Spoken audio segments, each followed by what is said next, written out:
Hi, I'm Erin. This is part one of my series where my partner of 7 years blindsided me and left me for her assistant at work. Quick disclaimer, I am going to read a lot of screenshots. Names will be changed.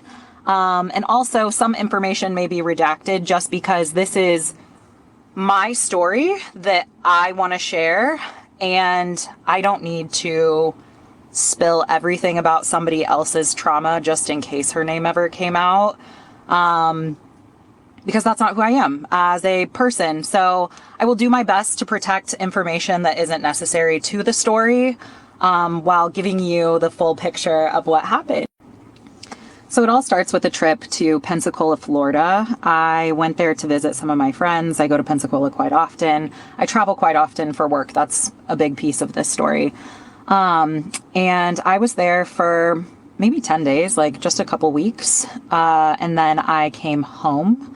In the time that I was there, everything was completely normal. We are texting like normal. There's some, as people in relationships do, we send some risque photos. There's lots of I love yous, lots of I miss yous, FaceTime videos, phone calls, all of the normal things. So 7 years of complete normal. That's kind of how we always operate. We aren't those people who have to text all day long, but we do have quite a few text exchanges throughout the day.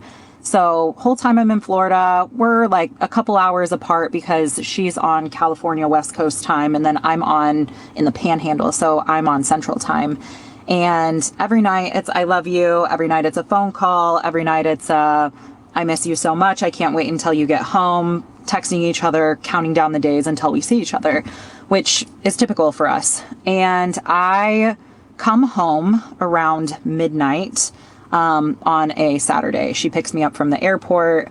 We get home, get to bed, get to snuggle, like missed her so much. And the next day is a Sunday and I have a meal prep business.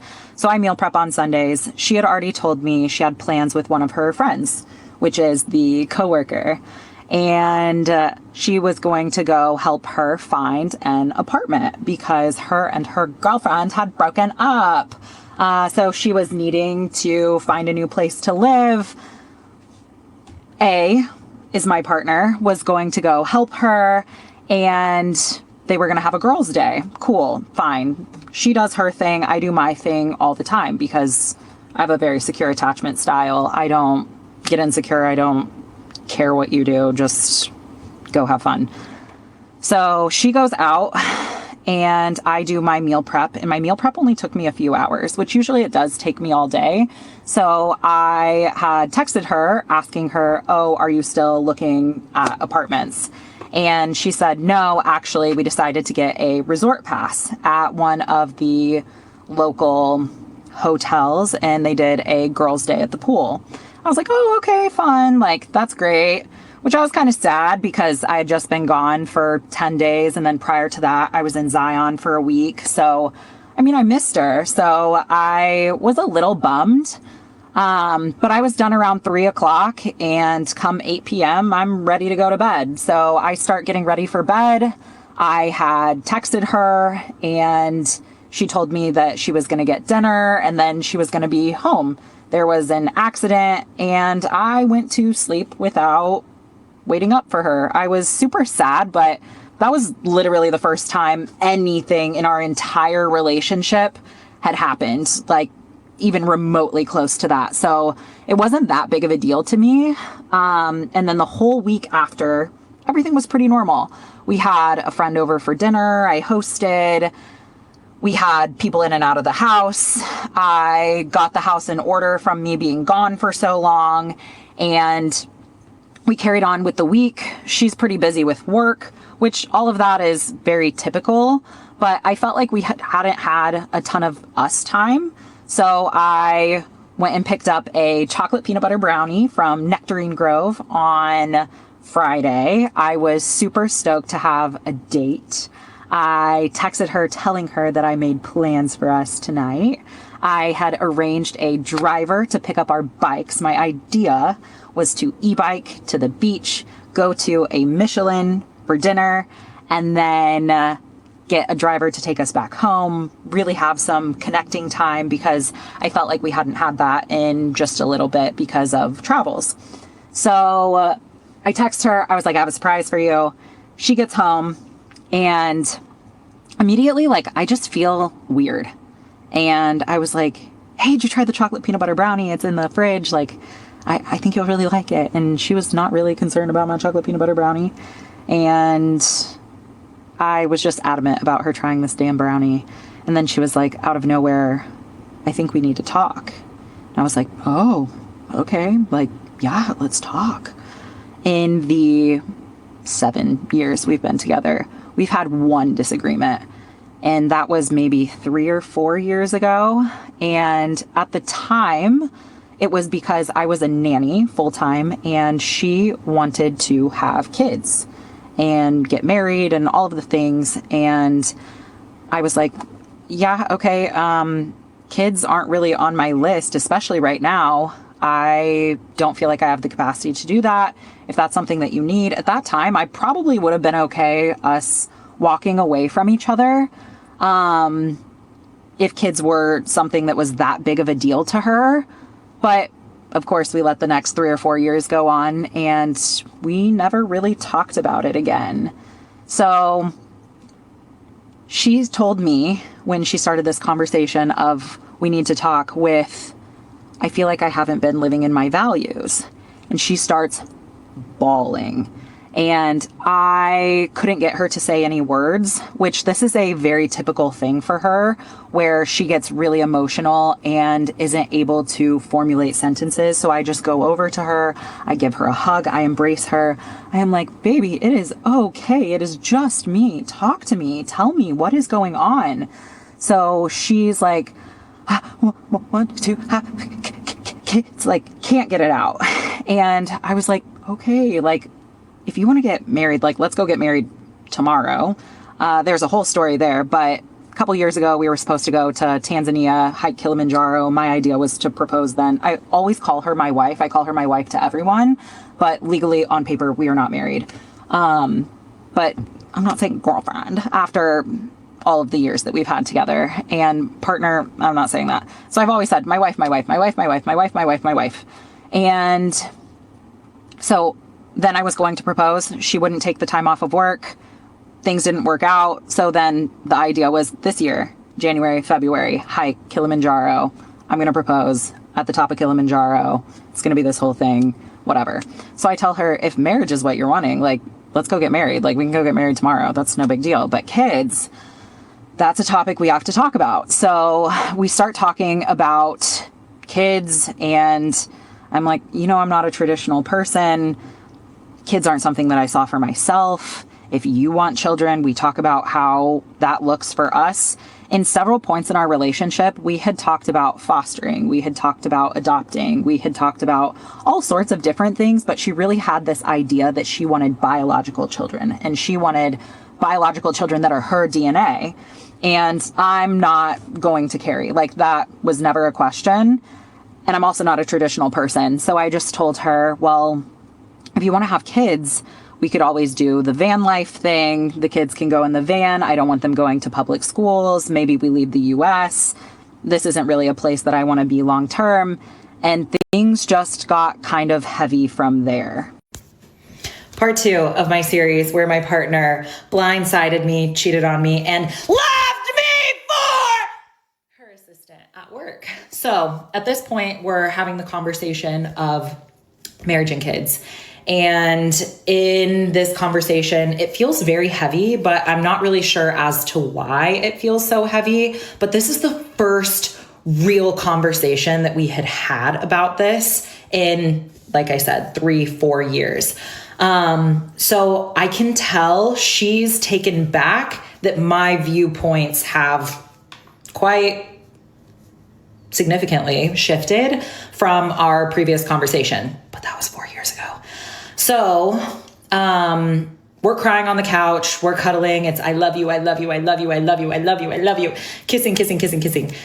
And at the time, all I know is I'm crying because I'm mourning the idea of the life that I thought I was going to have for the next few years, because I'm open to having children and I'm open to talking about having kids and moving forward. And at this point, I'd fully disclosed to her my intentions of proposing on the top of Kilimanjaro. And I didn't really want to disclose that, but I was like, I just felt like it was going to be a grandiose gesture. And now I've kind of just shown my cards, which is fine, because I mean, it didn't feel like a breakup conversation, but it felt like these are things that I need in my life, and these are my values, and this is what I want. And I was willing to accommodate that. So we're laying on the couch, and it's just very like, we're hanging out. And I was like, I don't want to go to dinner. I don't want to go on that date. And she was like, oh my God, me either. Like, this is good. And it gets late and I'm like, I'm going to go upstairs. So she comes upstairs with me. She does all of the things for me, make sure I have water, gets me my Nod Pod, my mouth tape, all of my things, because she very much takes care of me like before bed. And she's like, I'm going to plug in your car. And she's just being very attentive. But she kisses me, tells me she loves me, goes downstairs because she's not ready to go to bed. And I'm like, okay. So both of us are very busy on the weekends. So I have personal training clients. I have meal prep. I nanny. She does personal training. So she had stuff to do in the morning and I had stuff to do in the morning. And we both get home around 2:00, 2, 3, and she's in the shower. So I come upstairs, I'm in the closet while she's showering, and she gets out. And when I tell you I know this woman's schedule, I know everything about her. I honestly love that she's not a traditional woman and doesn't just want kids. You don't really see this often. I feel like the world has kind of made it like molded us in a way to want to believe, we get older, we get married, we have kids, but there's so much more to being a woman. And I love that her idea isn't just like, I just want kids. And that, like, I just love her honesty too, because in relationships, a lot of people just have kids for their spouse, but she's like, no, like, I don't want kids. And she stood on business instead of just caving into her partner. And I do believe that in the beginning of a relationship is when you should have that conversation. I know people might make it sound like it's too soon, but why waste time? If I want kids, I want to be married one day, and you want to be a bachelorette or whatever the case may be, and you don't want kids, I would want somebody to tell me in the very beginning, this is what I want, this is what I expect. Right. Because 4 years later, they're down the road and the girlfriend's telling her like, hey, I want kids. And she's like, I don't see those in my cards. So some people, that's a deal breaker. But for other people, it's like, okay, maybe they might change their mind. It's just like so much comes into having kids when you're with someone. You have to, like she said, she wants to travel, she wants to do this. And once you put the idea of, let's possibly have kids, now we have to do this instead of that. Now I can't travel as much. And now I have to put the things that I want to do on the back burner. Instead of, I just wish a lot of people would think about it more, because it's not just, oh, let's just have a kid. It's so much. Kids change your life. Okay, if you're a selfish person, I would not recommend having children, because once you have kids, it's no longer about you. All those big ideas you had, I'm not saying it can't happen, but once you have kids, you have to work around it. So yeah, that's my what question I would is say. just simple as that. Like, it's simple. What would you do if in this situation if you had a partner that didn't want kids, or maybe even a marriage, or maybe just wanted kids and you didn't want kids? Would you stick around, or would you just say like, that's it for me? You know what I'm saying? Because it seems like this story is just going in a direction of, she wanted something, I didn't want it. That's why she's with the person at the office. That's probably why she dated somebody at the work. But I'm pretty sure it's a lot to this, because this story time is very long and it was highly requested by you guys. So I appreciate you guys for tagging us and sending this story to us. It is a long one. We do have all the parts. All right, we might have to break this up into 2 separate videos, but they're going to be pretty long. All right, so make sure y'all buckle up, get your coffee, whatever you need, and just sit through it. All right. I heard it's a really good story time though. So let's see. I have studied her for the last 7 years. I know before she sneezes. I know when she's going to take it. I know when she's going to shave. I know everything. She doesn't shower in the middle of the day. That's not a thing for her. She's never done that, ever. So I already am like, what is she doing? And when I get out of the closet and she's coming out of the shower, I'm like, where are you going? and I have an attitude, and I never have an attitude, not with her. And I don't yell. I've, to this point, never cussed at her. I have never raised my voice at her. I have a very outward attitude towards her. And she's like, oh, I'm getting ready to go to the beach with coworker. And I'm like, oh. And she's like, what? You're mad? And I was like, yeah, I'm mad. And she's like, why are you mad? And I'm like, because I've been gone. Then we had this conversation last night. I don't know where we stand right now. And you are just getting ready to go to the beach with your friends.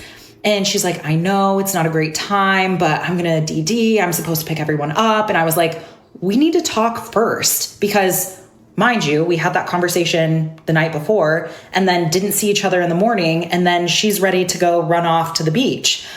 So we end up sitting in our room and we're having the same conversation, but a little bit different, kind of rehashing the night prior. And it's going on and on and on. And it's still the same conversation of marriage and kids. And I didn't know anything at this time. So of course I'm just like, marriage and kids. And she's like, I feel like you're throwing a Hail Mary to save the relationship. And I'm like, I wasn't given an option. Like, you kind of brought this up out of the blue. And so we're crying, going back and forth, and it's a very productive conversation, but she ends it early. She's like, I really need to go pick them up. They're waiting on me, whatever. And I'm just kind of like, okay, fine, we can table it for later. So she says, I love you. We go downstairs together. I was like, what time are you going to be done? She was like, I don't know. I'm thinking like 8:39. I was like, I had responsibilities that evening. I was house sitting for someone and watching their cats. So I was like, okay, I'm going to be home. I'm going to wait for you, whatever. And she goes off to the beach and I'm kind of frustrated. So I don't text her a ton. I text her like spotty here and there. And then this is where screenshots come in. So she is at the beach pretty late at night, like a lot later than what she typically would be at the beach.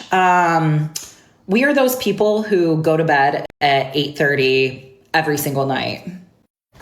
Part 3 of my series where my partner blindsided me, cheated on me, and left me for her assistant at work. Yes. So at this point, she is at the beach with her coworkers, the coworker in which her assistant she cheated on me with. We're going to call her Kay. So she is there. It is now 10:30 at night. And she texted me that they are packing up the beach and everyone is wasted. And it started raining. I said, I cast a spell, did a rain dance. She goes, I'm sure you did. So I call her and she's still there. It's like 11:30 now. And she's like, my car got locked inside Mission Bay. And I'm like, I'm frustrated. And very clearly frustrated, because if you've ever been to Mission Bay in San Diego, you know there are signs everywhere that parking closes from 10 to like 4 or 6 a.m. or something of the sort. So I'm just swallowing my words. And she says that they parked, Ubered, went to a spot, get back to her car, car's locked. So then she tells me she's going to Uber to Kay's house. She's going to take Kay's car to our house, and she's going to drive Kay's car to her personal training clients in the morning. Yep, she was cheating in that very moment. Yep. Been a man for so long. You hear these type of stories, man, just don't make sense, do it? Don't make sense at all. So you telling me you took your car somewhere, Ubered from your car somewhere else? Okay. Yeah. Sounds like a good lie, though. I feel like I can already tell you how to play one out. Because you seen and heard this story before. It's just like, I'm going to leave my car here. I'm going to go to your house with you. And I'm going to tell her my car got locked in here because it did, because she didn't come back in time. And that's the excuse. And I'm going to use your car and I'm going to Uber from your house because it's just how it worked out. That's gaslighting, boy. I just know she. Yeah, whoever she told this lie to before she told her girlfriend, they was clearly drunk. That's what she said, right? They was all intoxicated. They was like, yeah, girl, that makes sense. That made no sense because if we live this close to the beach, I don't even live close to the beach, but I've been to the beach enough to know that they gonna close the garage where your car is in at a certain time. So there's no way you're telling your girlfriend that knows that you know that, that was the plan. Like, oh, I didn't know that it was locked. I didn't know it was going to do that. These 30, 40, I don't know how old, 20-something years I've been living here. I never knew that. Wow. That's crazy. Flags are going off for me at this point in my head. And I'm just like, I don't give my car to my friends. Like, it just felt weird. It all was weird. So around midnight, I text her and I said, I think you make interesting choices as of late. I am not sure if this is a cry for help, but your actions are pretty disappointing. The words you say to me don't match your actions, and my intuition has never led me astray. She responds, my intuitions are not to disappoint you. May I ask what you are referring to regarding my actions not matching my words? I said, your circle reflects you. Just remember, you are a compilation of the 5 people you surround yourself closest with.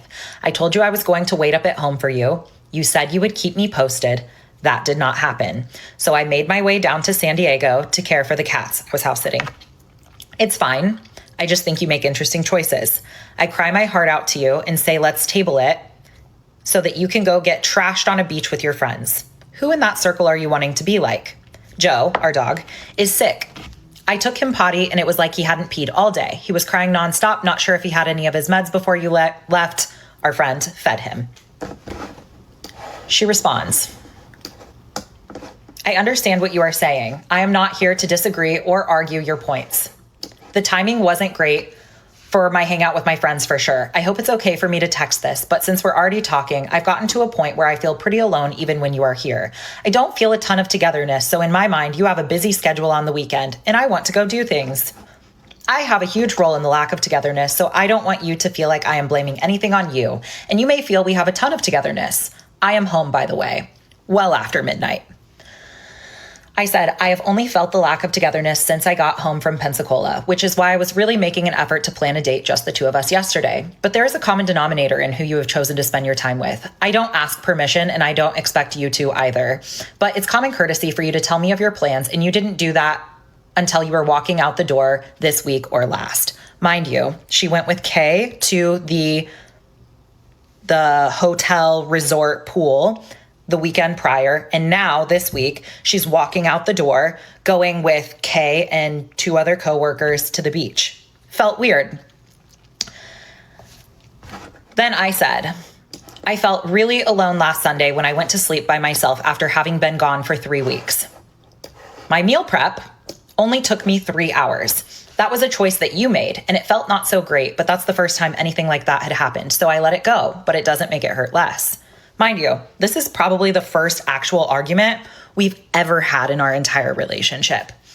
She said, I do not mean to hurt you, and I'm sorry for the decisions that I have made that left you feeling upset. I think a lot has been on my mind, and I've been trying to process and understand so that I can talk to you about it, but I've kind of emotionally shut down. Thank you for your note. I wrote her a note and put it on the bathroom mirror saying, I love you always, before I knew she wasn't going to get home until almost 1 o'clock in the morning. And then she responds to the note and says, I love you too. I respond to her. I say, by shutting out the one person who is in this relationship with you. I know people process differently, but while I feel sick and have cried so hard my teeth hurt, you go out with your disorderly friends who you have shallow connections with. Lean on someone like our friend who knows you and knows us. She said, the hard part for me is that I do not want our friend involved in how I'm feeling when it has anything to do with us. In my eyes, it's not fair. I never share anything with her, but I know that you do. I have my friend who lives in Texas who I talk things through with, but she isn't here. Fine. it goes on, and she says, or I respond, I don't think it's fair for you to pour into people who don't actually know you either. And when we're going through something, I feel like we should be an even more united and locked in with one another to weather the storm. I have an endless amount of love in my heart, but I also have strict boundaries. And once they have been crossed, it is really hard for me to ever feel safe again. And I'm just telling you that at this juncture, my boundaries are being tested and I'm at my limits. I am feeling disrespected and used. She said, I am hearing you and I understand. I am sorry that my actions have led you to feeling disrespected and used. Ooh, I ain't gonna lie. I like how both of them are like handling this situation. Love you it. can tell it's like they both went to therapy or something. This is like therapy. Like They've when been somebody together. say something, you like, I hear you, and I respect where you're coming from. It's acknowledging what you said. It feels good. Like, okay, so it hurt me. Instead of looking for a response to respond to, but they still gaslight each other. I love the communication. It's funny because it's like I hear you, but it's like fuck you at the same time because it's how I feel. You know what I'm saying? It's like so. It's just like and it's like and I say it's part because it's more like I usually have friends I go vent to about us, but she's not in town right now, and it's like damn, I seen her jaw lock up a little bit. I don't.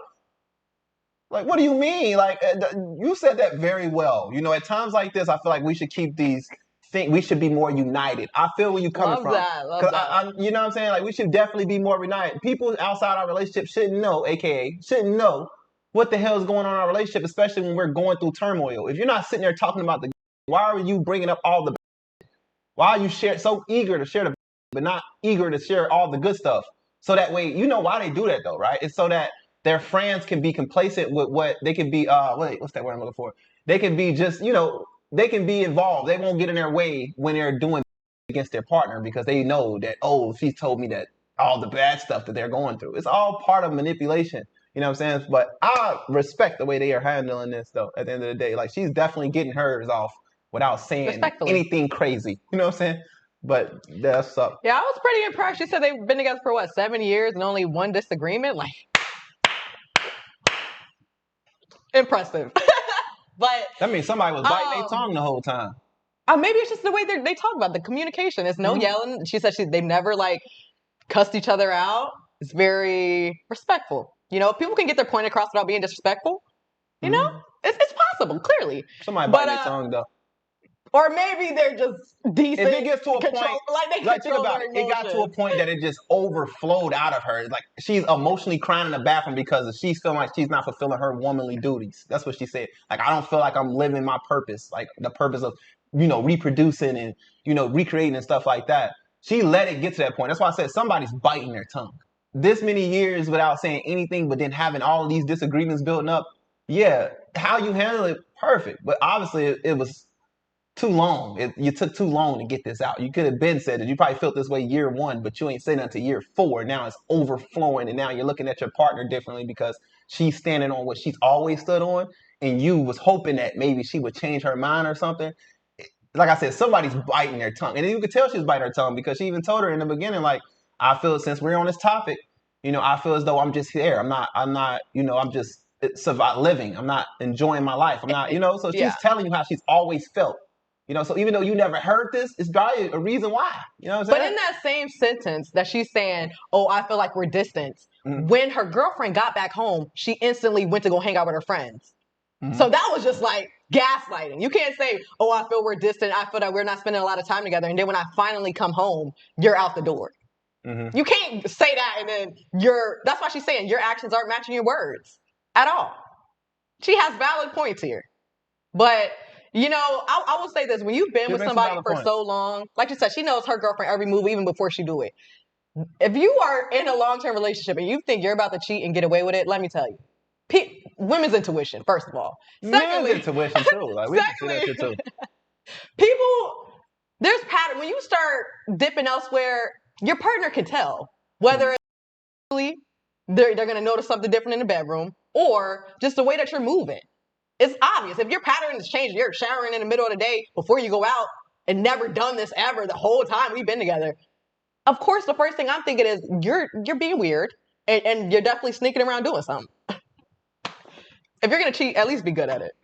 Please. She said she run a strict program over there at MessyFam. They be sleep by 8:30. God damn. She said, I want to be different this time. I want to go out. I'm tired. But mind you, She's saying that in the same sentence of, oh, but I want kids. She said, I don't want But stability. do you know that when you have children, kiss those nights goodbye. Kiss them goodbye. Right. Outside, You gone. having this problem. You having this problem with a damn puppy or a cat or something. Like, imagine if y'all had a child together. This would be even worse. You know? She's talking about the dog need medicine, but you're out all But the night. storyteller already got that whiff from her. I can already tell, like, she's not going to say this probably because she's not a good person, but she probably knew that she wasn't compatible, like a compatible person. Because she could have easily swayed her to change her mind if, you know, she was the right person for her. But if you've been giving me weird vibes about, like, if I can't see you raising a child, then I don't want to have a child with you. And I've seen this happen with a bunch of people. When you ask them friends, it's like, why don't you have kids yet? Usually it's because they know their partner or themselves aren't ready yet to give up that life. Yeah. A lot of people, it's not as easy as, Either you're just going to pop out a baby and things are just going to go smoothly. But no, once you have a baby, now you have to work your life around it. It's going to be different night routines. It's going to be different morning routines. Your whole life. Yeah. And she's about to change. And she's talking about how she feel like she, you know, living life and doing all that. Imagine if you had a child, you're really gonna be putting it on hold. Like, it's not about to get better for you. It's gonna get worse before it can get better because you gotta let go of all these things that you're so prone to do every day that you feel like I need to do. You know what I'm saying? You don't need to do it. You just want to do those things. But it's like the things you are called to do, you feel it that boil up in you, and that's what's giving you this what they call conviction. It's giving you conviction. But you know, at the end of the day, I like how she's handling the situation. I like how she's explaining the story. So let's keep hearing, man. We got a long saga to go. Again, that is never my intention. I respond with, it sounds like your response was manufactured out of ChatGPT. She said, no, I'm just trying to be logical and not argumentative in the slightest, because I do hear what you are saying and I understand why you are feeling the way that you are. I then respond with, I am frustrated. I think I am feeling emotionally exhausted. I'm really angry with you, and I don't think that is an emotion I have ever felt towards you. I have never felt even a remote ounce of anger towards this woman in my entire life. So that's why I'm having a hard time processing this feeling. But I digress. Back to the message. I said, I am angry that you bottle things up until they explode. I am angry that you act as though you are afraid of talking to me when I have never given you any reason to fear me. I do my best to show up as the softest version of myself for you, and that's not a version of me anyone has ever gotten to experience before. I am angry at who you surround yourself with when I see you as being so much better than them. I am angry that you say you want one thing, children, and I compare it to the dog, and still tonight you show me in my face that you going out is more important than caring for him. I don't want to feed him. I don't want to walk him. I don't want to get his vet records. I don't want to take him to the park and play fetch because I am tired and I didn't want the responsibility, but I do it. I do it because I do love him despite not ever wanting that responsibility for myself. I say my love language is acts of service, but I feel enslaved to my house chores sometimes. I feel like I don't get help, and that's where all of this burning disdain for never wanting children has come from. Not from you, but from birth. I have been raising children my whole life, starting with my sisters and parents. I was the neighborhood babysitter. I have nannied, I have diaper changed, I have gone to so many parent-teacher meetings and dance recitals and birthday parties that I am just tired. I am so tired. I'm so tired. I'm tired. I'm tired. I don't want to have to ask you about the dishes in the sink or switching the laundry over. I have been the primary person responsible for feeding us since the beginning of time, and that has always been my role. You help me sometimes, and I know you try, but I feel like keeping the house together is a thankless task, and I feel alone in that too. So why earth would I wish more work upon myself? That is why I have to go reconnect sometimes. It's nice to only have to worry about taking care of myself. I said that because I go backpacking and I go hiking and whatever. And that's why I have to do that, because I have so many responsibilities. But back to my message.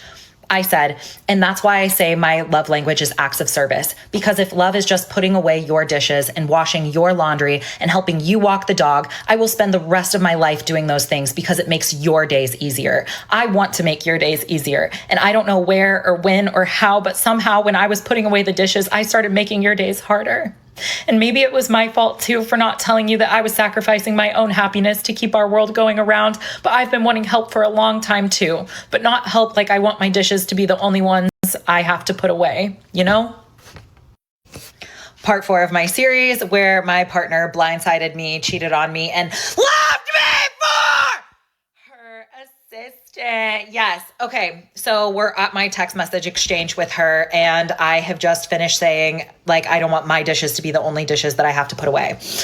She says, I'm sorry that I've caused you to get to this point of anger. I am grateful that you give me a version of yourself that no one has ever gotten to have. I have only ever wanted to emotionally connect with you as deeply as possible. I know that you give me the best version of you and that you intentionally try to accommodate my needs. I cannot pretend to understand the responsibilities that you've had to take on since a child.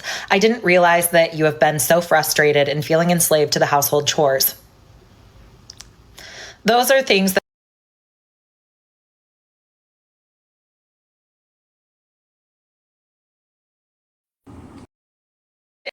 yes. Okay. I'm sorry. I don't know how to get back to the part. We're gonna have to re-listen to this part for just the beginning. Luckily, we were just in the part. I was trying to pause and say, "I'm sorry. I just had to restart this part." Damn. So we're at my text message exchange with her, and I have just finished saying, like, I don't want my dishes to be the only dishes that I have to put away. She says, I'm sorry that I've caused you to get to this point of anger. I am grateful that you give me a version of yourself that no one has ever gotten to have. I have only ever wanted to emotionally connect with you as deeply as possible. I know that you give me the best version of you and that you intentionally try to accommodate my needs. I cannot pretend to understand the responsibilities that you've had to take on since a child. I didn't realize that you have been so frustrated and feeling enslaved to the household chores. Those are things that I would be more than happy to help with, but I guess I didn't realize how frustrated you were. I could have done a better job at taking initiative, knowing that you are left to do it all. I could not care less if the laundry gets done exactly when it's supposed to. I care about a present partner who remembers things about my day, who wants to spend quality time, who wants to emotionally connect and just have a conversation about life, and shares a special type of intimacy that no one else could come close to, who can share things with me because they know it's important for me to feel connected. These things matter to me. When I don't have them, I do not feel like I'm in a partnership. I'm sure you feel the same way regarding support with acts of service. She said, I understand what you are saying, and I appreciate you sharing this. I am grateful, and I am grateful that you want to make my days easier because I've only ever wanted the same for you. I want you to be happy and feel supported. The dishes being done do not make me feel loved. I do not care about dishes, but I do care about your happiness and understand your language, so I know that would make you feel loved and supported. I responded, I am really tired, but sometimes the sleep I really want is the kind I don't think we get to experience here. So I check off my daily list of I got 8 hours, I fed myself, I moved my body, and I showed gratitude. I really try to ground myself each day. I feel so lucky to experience love within that list. You make me feel love. But I'll be honest, I don't have the capacity for more. I've spent so much time trying to explain that I finally get to feel what it's like to be happy in my days, and that's because of a choice that I make every single day, and it's just really tiring. She said, what do you mean by sleep that you want is the kind you don't get to experience here? I said, I'm just really tired, my love. She said, I don't want to make this about me, but that answer scares me. I said, stop. I mean, my spirit is drained. She said, I am sorry I have been a variable in that. Incapacity for more of what? I said, it is not you. I'm saying I don't have the capacity to have a child. She said, I know. I am not trying to challenge or stretch your capacity for that. Mind you, at this point, the only thing I think we are talking about is marriage and kids. And marriage, I already said I wanted to do. I want to do that. Kids, I just said we can do it. But I need help. That's what all of this is just me saying, I need some help. Because in 7 years, all I have done is take care of everything. I do the yard, I do the cooking, I do the cleaning. And when I say cooking, I mean, I'm culinary trained. I cook fabulous meals and I love to do it. But all I think we are talking about is marriage and kids. I need help is all. She is a salaried employee and chooses to work crazy amounts of hours, whereas I very much chill. I work 4 or 5 hours a day max because I work for myself. But I digress. I go back to the messages. She said, I'm not trying to challenge or stretch your capacity for that. I said, I have to sleep. She said, okay, I love you. I said, sleeping without you makes all of this feel worse and I hate it. She said, I agree with you.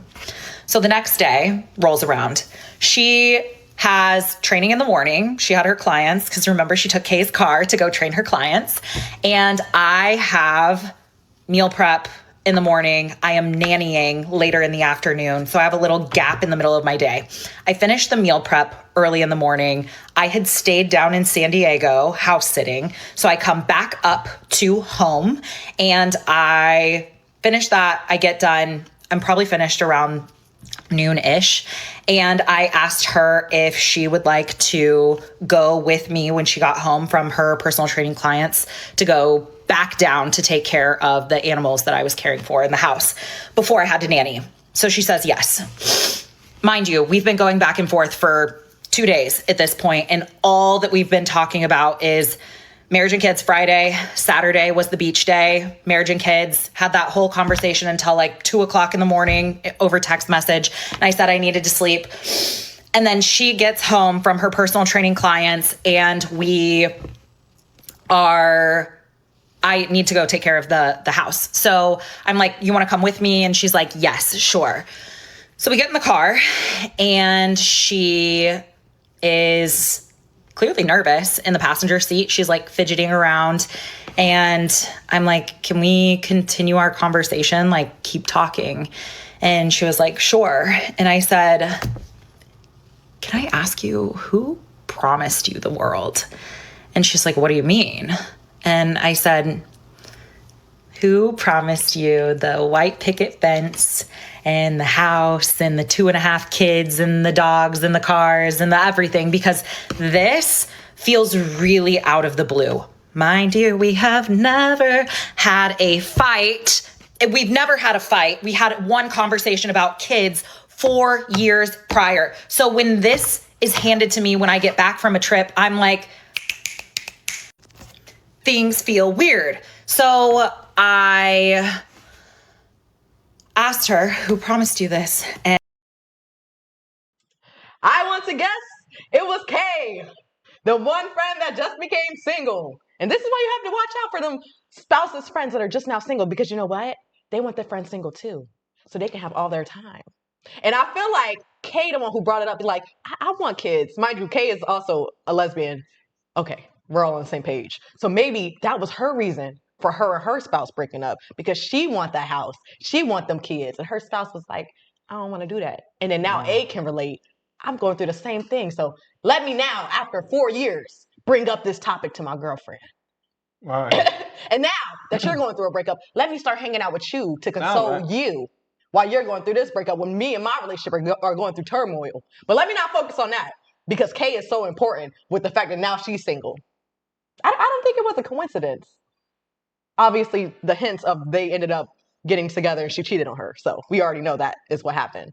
But yeah, definitely watch out for those friends that are newly single, especially if there's a possibility that they could be interested in who you're dating. She sees this as a perfect opportunity. When you're, like Faye said, when you're going through something, the last thing you want to do is go console with your friends about the situation. Because especially if those are your friends that are like, you know what, you should leave her. Or you know, point you in the wrong direction. Yeah. So I love that she brought up the fact in the text messages that, hey, those people that you're hanging around, you need to take a double look. Because if we're focusing on moving forward in our relationship, I don't think you need to be hanging around people that are out all night, especially okay with you sleeping over, knowing you got somebody at home. Yeah. I think just the way she's saying it to her, too, is like the storyteller. When she tells her how she feels, it's in a Shakespeare way. And I know that's like she's trying to tell her in a deep way that she can connect and understand. But some people, you just got to be straightforward and just tell them exactly what you meant. You know, don't sit there and just tell them like, you know, I can't, I need to sleep. I miss the days when we used to sleep better. You know what I'm saying? Just tell them like, hey, you're not doing enough.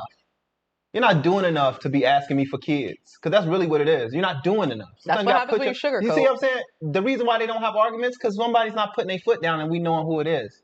Now we know who it is, storyteller. You know, it's like, instead of just being real and raw with her, you want to send her through all shit, and it's like, now she's just being selective about what she's hearing. She acting like she's not hearing you. Come on, I've been dealing with women all my life. You know what I'm saying? Well, not my whole life, but you know, a good part of it. You know what I'm saying? At least this. You know what I'm saying? They're going to gaslight you. You know what I'm saying? And this is gaslight at its finest. You know what I'm saying? Oh, she one of the bros now.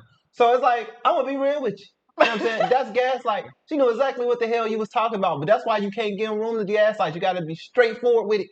No more Shakespeare. I feel you. It's deep. It's some I was thinking about writing some of this down. Like, damn, that's deep. When I like the analogy because I understand where you're coming from. But somebody who you're dealing with directly, you got to be straightforward with them because they're not trying to understand where you're coming from. They're trying to get theirs off. And that's why you said she was giving you Chat GPT responses because it sounds like she's hearing you, but at the same time, not hearing you. So like, how the hell are you catching everything I said in there? It had to be a Chat GPT response when you think about it, because I feel hella heard. That ain't normal for you. You know what I'm saying? That's why she said that. I'm assuming you saying that. Now, I ain't saying she like this, but the way you came up with the fact that this may be, AI generated just shows that this ain't normally how she responds or, how she speaks. So I don't know, me man. too. She already I would said. just be straightforward with people. Yeah, she already said that, her girlfriend, she doesn't really find her words. Like when she gets upset, it's like just all tears. And I can relate, much to that. And that's probably why she's sugarcoating things. Because once somebody already hyperventilating and crying, it's hard to really get your point across. Because now it's like, now I got to console you. Now we're kind of missing the point. Now I'm trying to be there for you when really I need you to be here for me right now. See, but then that doing that is the reason why she had to bite her tongue for all these years. That's why y'all don't argue. It's not. Listen, take the word argument out of the equation and put debate in it. If you and your partner debated a lot, you think that's a bad thing? I think it's just how we look at it. It's just like saying I went through my whole relationship unchallenged. Nobody ever said anything about nothing. That is not equivalent to happiness. And as this story time proves that. So if you thinking that is equivalent to happiness, you ain't argued in 4 years. This is proof that it's not. It's just words being held back in conversations that's never been held, that should have been had. You know what I'm saying? So don't look at your relationship as, if I'm having a lot of debates in my relationship, he's challenging me, I'm challenging him. That's a bad thing because we're supposed to just wake up and just understand each other. That's not a relationship, and nobody has that relationship. Social media will make it seem as though is that, but me and Simon, we debate all the time. We debate on things, and I look at it as debating and not arguing because arguing just seems like a more of a negative connotation. It's like, it seems negative. Like, we always arguing. We always debate, and it seems a little lighter. It's better to get it off your chest than let it build up. And now it's tears and words not being able to be said. Mm-hmm. And then, you won't waste this much time on somebody if you get straight to the point. Sometimes you got to rip the band-aids off. This is why, because you're saying like, I understand what you're saying. It's like she's a sensitive and maybe she just appealing to her sensitive nature, but that's you putting yourself on the back burner right now. Get straight to the point. So that way you can just hurry up and just figure this out sooner instead of wasting 7 years playing with somebody, giving them hints for 7 or plus years. You know what I'm saying? Because ultimately it's a waste of time. And I'm not talking bad on the past girlfriend. I'm not talking bad on her. I'm just saying in general. We can all learn from this. I will say, though, that I love the way that she's just not going to say, I'm just going to give you a kid. Like, you're going to have to show me that you're going to pick up a little slack around here. I mean, she didn't directly say, hey, I'm not just trying to do our kids. She didn't even really bring up the whole kid situation in this argument. But that's what she was, egging at. It's like, you're going to have to show me that you can do a little more, and then I'll give you that. But I'm not just going to have a kid thinking that you're going to do better just because we had this child. Because a lot of people think that way. And then once the baby here, everything just goes downhill. And that's the thing. You're already headed downhill before the baby gets here. Right. So make sure that everybody's understanding what we want in each other. What's the responsibilities? What's the word? Common denominator? Not common denominator, but what's expected. Mm-hmm. So, hey, if we're going to have this kid, this is what I expect. Right. It's like the other girl just wants a kid just to fill a void. And that's not why we have children. You caught that. The storyteller caught that. I think she has really great discernment. Like, she don't even realize that's what she's catching probably. She's just more, because you living with this person. You catching all type of vibes from this person. But that's the one she probably just missed out on. It was just like, why do you want to have a kid so bad? Why now? Why now? You know what I'm saying? It's because you're trying to fill a void in your life. It's just like a man who don't want to lose a woman. It's like, I need to have a kid so we can stay in this relationship forever or something. It just feels like you just trying to fill that void, and I'm not trying to do that. So I respect her for having standards. I feel like every woman, every man should have some type of standards like this. Then we won't have kids in this world, bastards, have a bunch of children. If you don't know what a child is, a child with no parents. You know what I'm saying? So it's like outside of marriage. Outside of marriage. Yeah, sorry. Pretty much. So if you don't want those type of kids, if you don't want your kids growing up, dealing with the consequences of our sins and your sins, then you got to start thinking like how she thinks. Because when she does have a child, that child's going to be well taken care of, well thought of. Everything's going to be moved with, intention. You could tell because she moves in her relationship with a lot of intention. And successful people go to sleep early. Successful people work on a routine. Highly effective people, which are successful people, tend to work on a schedule. So if you're bored with your life dealing with somebody like that, that's just what peace looks like. People at peace wake up and do this every single day. And that may come off as boring to you, But to that person, they're at peace. It's nothing boring about going to sleep at 8:30 unless you're a type of person who's really not like that. You want to go outside, you want to experience life, you with the wrong person. You know what I'm saying? So this storyteller is clearly that person, and the other girl is just more like, I'm over it. I always wanted to be this way. I just never knew how to be this way with you because you always been, the same way. But that's what I'm getting. That's the read I'm getting. But what's the read y'all getting from the story time so far? We have a lot to unbundle. And she looks at me and she goes, I'd be lying if I said I didn't have feelings for Kay. And I said, I knew it. I knew it. And then I said, did you sleep with her? And she starts crying. And she said, yes. So I looked at her. Mind you, I had never cussed at her a day in my life. I don't raise my voice at her. I don't yell at her. She is somebody that I see as a precious little egg, and I have glued her pieces back together, and she is fragile. So I treat her like she is fragile, and I look at her and I said, part 5 of my story where my partner of 7 years blindsided me, cheated on me, and left me for her assistant at work. Okay, so at this point, we are in the car, we are driving. I asked, did you sleep with her? She said yes. She's crying. I don't cuss at this woman. And I said, for TikTok viewing purposes, F you. And then I said, F you again.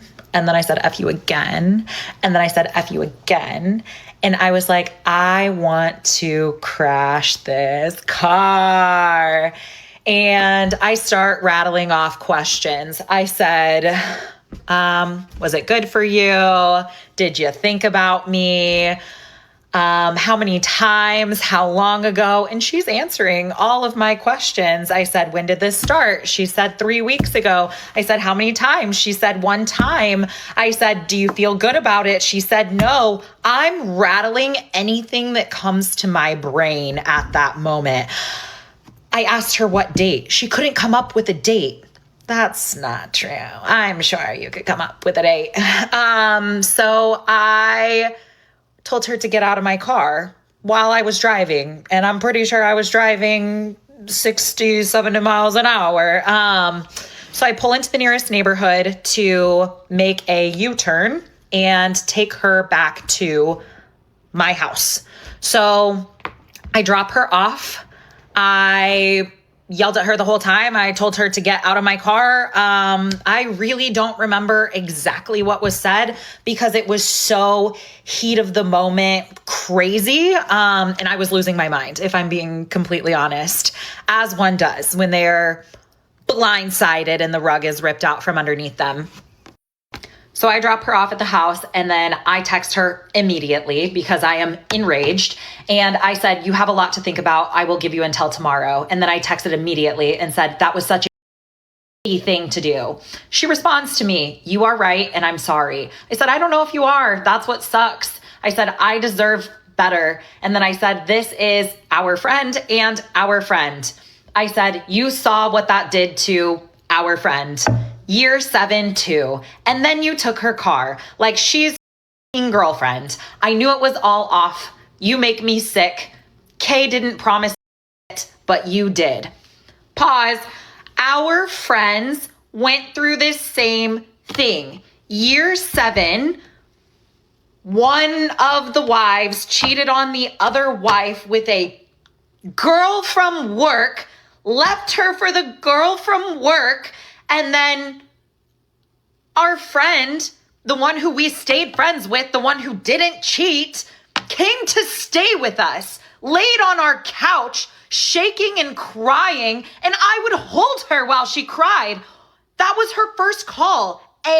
My partner was my friend T's first call when her wife cheated. And I'm like, this is textbook, and we don't talk to the other wife because of what she did to our friend. Anyway, A responds to me, my partner, and says, I'm not trying to hide things from you as effing terrible as it is. I should have talked to you sooner. I said, before you effed her or like after. And I said, so are you just going to move on now? Like I kick you out and you go stay with Kay? Or how does this work? And then I said, my client is there to get meals. Please open the door for him. She said, I didn't know that. I left to get my car. You can give him the gate code. And I got angry and I said, it's his first time ever picking up meals. And then I said, I'm going with you to Kay's. Because you know what? When she was at her house the night before, I screenshotted her address because why wouldn't I? And why are you there? She said, I did not know anyone was picking up and no. And then she responded to me to my message directly that said, are you going to move on now? I kick you out and you go stay with Kay, or how does this work? And she said, I am not staying with her. I said, okay, I'm still going over there. And then she called me. She was like, do not come with me to Kay's. I'm going to get my car. I said, then you are going to get an Uber and you are not going to tell her a thing. Because if you do, I know where your loyalty lies. And her voice is shaking. She's like, I understand. I won't do that. She texted me and said she is ordering Uber. I said, thank you. She texted, I just got to my car. I said, I think we will miss each other. I would like to talk after I nanny tonight. I had a nanny job. How are you going to tell me this? Let me just remind you, I had the whole week off of work after I got home from my vacations. Why would you tell me this when I pick work back up, when I'm house sitting, when I'm nannying, when I have meal prep clients, when I'm personal training? Why would you tell me that then? Why couldn't you have some human decency and tell me when I have a week to process?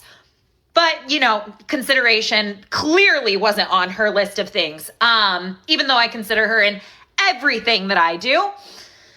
She texted me that we can talk after I'm done nannying. She said her ETA home is at 3:30. I said I needed to be at my nanny's kiddos by 3:30. She said, I know, I'm sorry I couldn't make it back that quickly.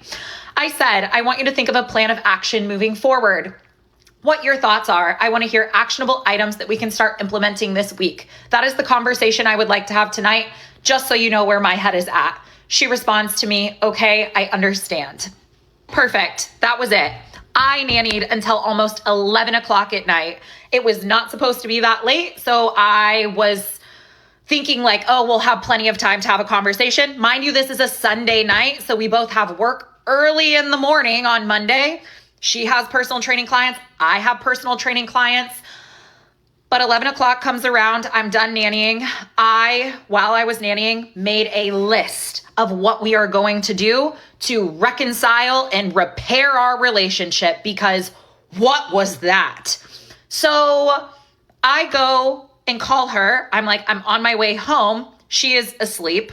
Obviously, it's late at night, and I wake her up out of her sleep, and I am still house sitting. So I pick her up and we go down to my house sitting client's house, and we talk until 3:30 in the morning about everything I typed in my notes while I was nannying. Okay, this is part 6 of how my partner cheated on me, blindsided me, and left me for her assistant at work. So at this point, I had picked her up from my house because she was there sleeping. I had been nannying until 11. So I take her down to my house sitting clients in San Diego so that we can have our conversation. And I wanted to be the one to lead this conversation, and I had wrote everything in my notes. That's what I'm referencing now. This woman here is a strong individual. What, storyteller? Yeah. Okay. Because I don't know if you guys noticed or caught the hint that she cheated prior to that night that she stayed the night and borrowed that girl's car. I already said that. Yeah, I knew that. I knew that. Not only. I thought she cheated that day. But Right. I'm thinking that too, right? So I'm like, okay, that makes sense. Because at this very moment that we're discussing this, you still have her car. So not only did you cheat, but you're going on spa days, and not only that, but you're staying the night at her house and she's giving you her car, but you guys only did it once. And then but it's just like, I mean, I'll let you tell it. I mean, that's not typically how women work, is it? Don't it take a little bit more emotional connection to get to that point? Right. But you got to think about, wasn't they like friends and coworkers? Yeah, but it's like you can't sit here and say you regret cheating on me and then still hang out with said person you cheated with. Yeah, they act like cheating is an accident. Like, I just slipped into this. Like, oh, I fell and here I am in the bed with this woman and I just like. And still kicking it with her. It was a spa day? 2 people made a decision that day and acted on that decision. They planned it out all day. That's how you got to think about it. Like, they planned this out all day and executed it and then waited to tell you and then act like it was. This is gaslighting, man. I can't stand it. I cannot stand when somebody act like they was tricked into cheating. And the fact that the storyteller is still willing to work it out says a lot.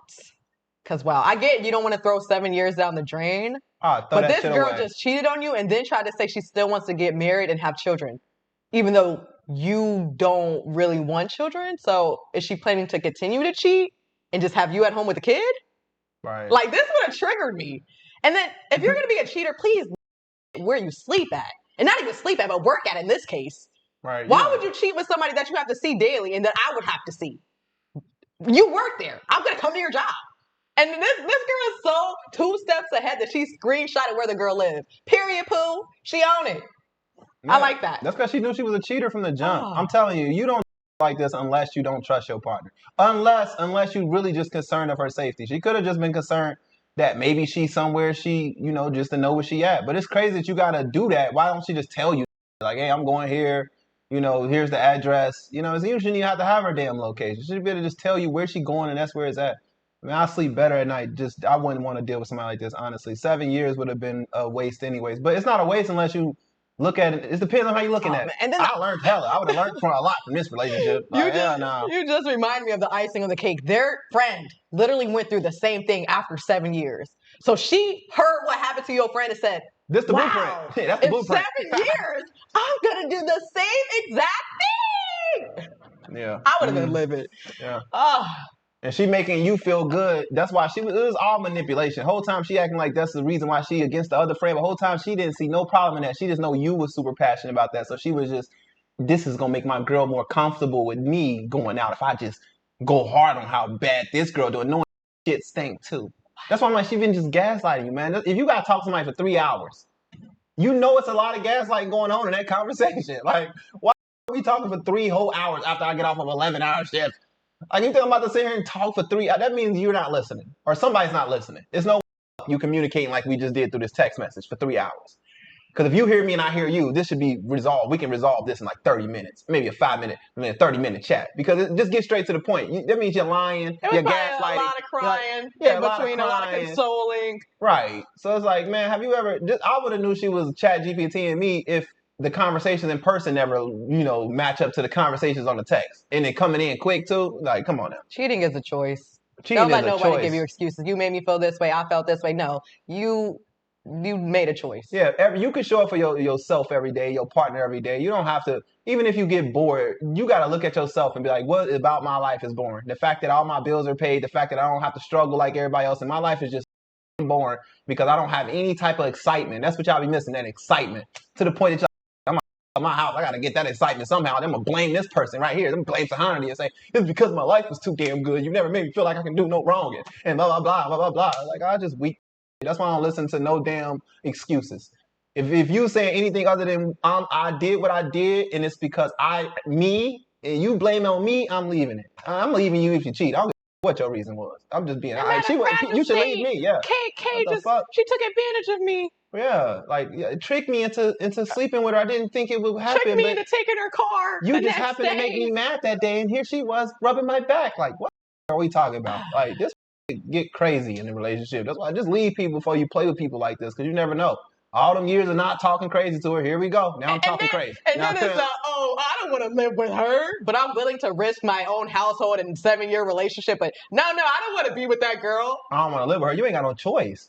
Why you give her a choice is the question. You want to have, but you coming from a healed place. You work out. You in a good mental space. Yeah. You might just got more of a mental capacity to deal like this than people like me. Because as soon as I got a hint that you was liking somebody else, I'd have left. Like, damn, you can't even put the energy into me. Like, whatever I'm missing, you ain't communicated to me. You just went straight to another person and told that person what you hate about me. You ain't even told me. That's why we ain't arguing. Mind you, don't let me. You don't tell me. find out Like, this come why on now. Kay's single now. That y'all been messing around and now she just gave up her relationship and now y'all both can be single and be together. Because that's what this is giving. Right, you should never, a friend, all right. In my phone that I wanted to speak with her on. So I'm like holding my phone as we're having this conversation to make sure that I hit all of these bullet points. So by the time we get there, obviously we're both exhausted. I don't think either of us had slept in 2 days. Neither of us had really eaten. And I asked her to start, how are you feeling? And she tells me that she's tired. And I said, I'm angry that it took you over a week to tell me, then 2 full days of talking to come forward with all the information. I think she kind of nodded her head to say, yeah, like that sucks. But her demeanor was very closed off. Like she has hat on, hood up, like arms crossed, legs crossed as I'm talking to her, which she sometimes does that when she's like really tired. So I didn't think much of it. But I had questions about the act itself and I said, did you plan this? And she told me no. I said, was it a meetup knowing that this was going to happen? She told me no. I said, did you feel good about it or did you feel awful after? And she told me that she felt terrible. And I said, did you think about how I would feel? And this was like a genuine question. Did you think of me? And she said no, which is crazy to me because my picture of me and her together dancing is the background on her phone. So while you're texting this girl to meet up with her, to hang out at any capacity, you had to look at my face before unlocking your phone. I digress. I said, did you feel like it was a mistake and do you wish you could take it back? And then I asked who initiated it. She said it was a mistake. She wishes she could go back. And she said they both initiated it at the same time. They both kind of went for it. So, okay. I asked her what her day looked like today. I said, when did this start? I'm thinking February. So 50-ish days was enough time to decide that you wanted to throw away all of our years together. And the reason I said February was because they ran a half marathon together February 14th. So it was like a Valentine's Day half marathon. And she was just going to do a 5K or a 10K and then ended up doing the full half, which great. And then she had told me that it had only been 3 weeks and she stood pretty firm on that. So I no longer believe that, but these were the things that were said to me. I said, I feel sick seeing photos of you. You can put your resignation into your job on your own, or I can go make a spectacle. I will give you the ability to protect your image. I told her that this makes me not even want to believe in love. If you would prefer me not in your life at all, then I can give you that opportunity to go embark on something different. I said, when times get tough, that's when your values are supposed to uphold the strongest. And prior to this, if I had to select values that I thought embodied you, I would say honesty, monogamy, communication, and family. And all of that was just thrown away. I said, I am literally your family, and you disrespected me at the highest level. And then I had notes on reconciling versus separating. And I didn't even go into the notes of separating that night, if I'm being honest. I said, I want to know that I tried everything I could do to make this work, but I'm not weak. I'm not just somebody that you can use and throw to the side like yesterday's garbage. I said, who have you confided in and with what % honesty? And she told me that she confided in her friend from Texas, the one that she had spoke to earlier. I said, what did she have to say about this? And she said, I'm going to be honest, she hasn't been a fan of our relationship for quite some time. And I said, And that's when you should have been like, that's all I needed to hear. Like, hold on. So with somebody, your friend, your best friend, your bestie, the one you told me you wished was in town, never liked our relationship, and this is the friend you miss? Come on, tell me I'm tripping. Somebody tell me right now I'm tripping.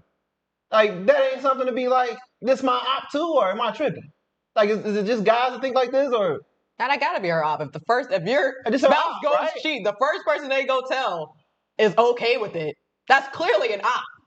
Because not only did you tell your friend before you told me, but now when we're all together, they also know that you did me this way and that I'm still here with you. If you cheat on me, you better not tell nobody. But no, you better not tell a soul, especially before you tell me. Then you telling everybody. It's no remorse. It's no going back. It's no remorse in this. This is embarrassing. You told people before you told the person you cheated on with. And talking about she never been a friend in a relationship. That's why you kept her around. And that's why people be so insecure about these friends that people be having in a relationship, because they know deep down this friend don't like you, but your only person who can confirm that for you is a person who's dealing with them directly, which is my girl, and that's her friend. And it's like, you telling me, oh, she don't care, she's supportive. You telling her that, I'm pretty sure you told her. Because if you would have told this storyteller that she wasn't supportive, you think she would want her in your friends group? Like, who? So funny. Call it insecure. I wouldn't even want the storyteller even said like something about her friends. Like, you need to, basically, you are a mirror of what your friends are. So it's like she's been knowing the circle she's been keeping is not for her. Yeah, it's like saying all my friends are whores, but not me. Like, how not you? Like, how is it not you? Like, why was like people who do dirt want to be around other people who do dirt? Why do we want to be around Miss Clean all the time and I'm out here doing all this dirt? Like, you know how these friends will grow. If majority of your friends getting dirty, getting their hands dirty, you getting your hands dirty too. You ain't no damn, I'm the best in the group. No, you ain't. Yeah. You are a product of your group. And mind you, the storyteller was trying to tell her, like, I think you're better than those people that surround you. Yeah. So it's like those people that are not trying to move, after knocking her ass over, forward with their life, they're trying to drag her spouse down there with her. Like, oh, you're in a healthy relationship. Now let me bring you over here to the single side and be miserable so we can all have something to vent about. Yeah, and she's not no victim though. I'm not saying the other girl's a victim. She made a decision. You brought to these people, not them. They didn't come. They didn't have to ask you what's going on in a relationship. You went to go tell them because that was a bonding mechanism between you and the friend out of town.